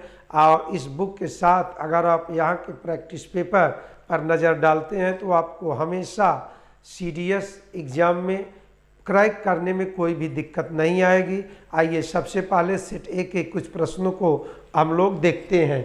यहाँ question number 71, match list first with list second and select the correct answer using the code below the list. एक रेल जोन, दूसरा हेडक्वार्टर्स। तो यहाँ पर इसका करेक्ट जवाब ऑप्शन A, जिसका आप बुक का पेज नंबर 155 पर देख सकते हैं। इसके बाद क्वेश्चन नंबर 57, पृथक लावा प्रवाह आमतौर पर कुछ ही फीट मोटे होते हैं किंतु लंबी समयावधि के दौरान बार बार होने वाले प्रवाह से ज्वालामुखी निर्मित हो सकते हैं। ऐसे ज्वालामुखी क्या कहलाते हैं? इसका correct answer option A, book के पेज नंबर 26 और 27, 26 एंड 27 पर आप देख सकते हैं। Come to the next, 10 degree channel किसके बीच पाया जाता है? 10 degree channel is found between little Andaman and Car Nicobar. Correct answer. इसे आप बुक पेज नंबर 111 पर देख सकते हैं। कम टू द नेक्स्ट, किसी मरुस्थल या अर्ध मरुस्थल क्षेत्र में पेरीपेडिमेंट को निम्नलिखित में से किस और नाम से भी जाना जाता है? इसका करेक्ट जवाब ऑप्शन ए, जो कि हमारे बुक पेज नंबर 35 पर लिखा गया है। Come to the next, question number 34, निम्नलिखित में से कौन से एक संघ राज्य क्षेत्र में कुल भौगोलिक क्षेत्र का अधिकतम प्रतिशत वन क्षेत्र है? तो यहाँ overall union territory and state आपसे पूछा गया है। इसका करेक्ट जवाब ऑप्शन बी, लक्षद्वीप। बुक के पेज नंबर आप 117 पर देख सकते हैं। Come to the next, question number 55, यहाँ लिस्ट फर्स्ट को लिस्ट सेकंड से मैच कराना, जो कि सॉइल से रिलेटेड है। एंटीसॉल, इंसेप्टिसॉल, हिस्टोसॉल, ऑक्सीसॉल। इसका करेक्ट जवाब ऑप्शन ए। इसे बुक के पेज नंबर 68 पर आप देख सकते हैं। Come to the next question, question number 27, निम्नलिखित में से कौन सा एक अम्लीय वर्षा का प्रमुख कारण है? Which one of the following is the main reason of acid rain? इसका करेक्ट जवाब option A, dilution of sulphur and nitrogen oxides in rain.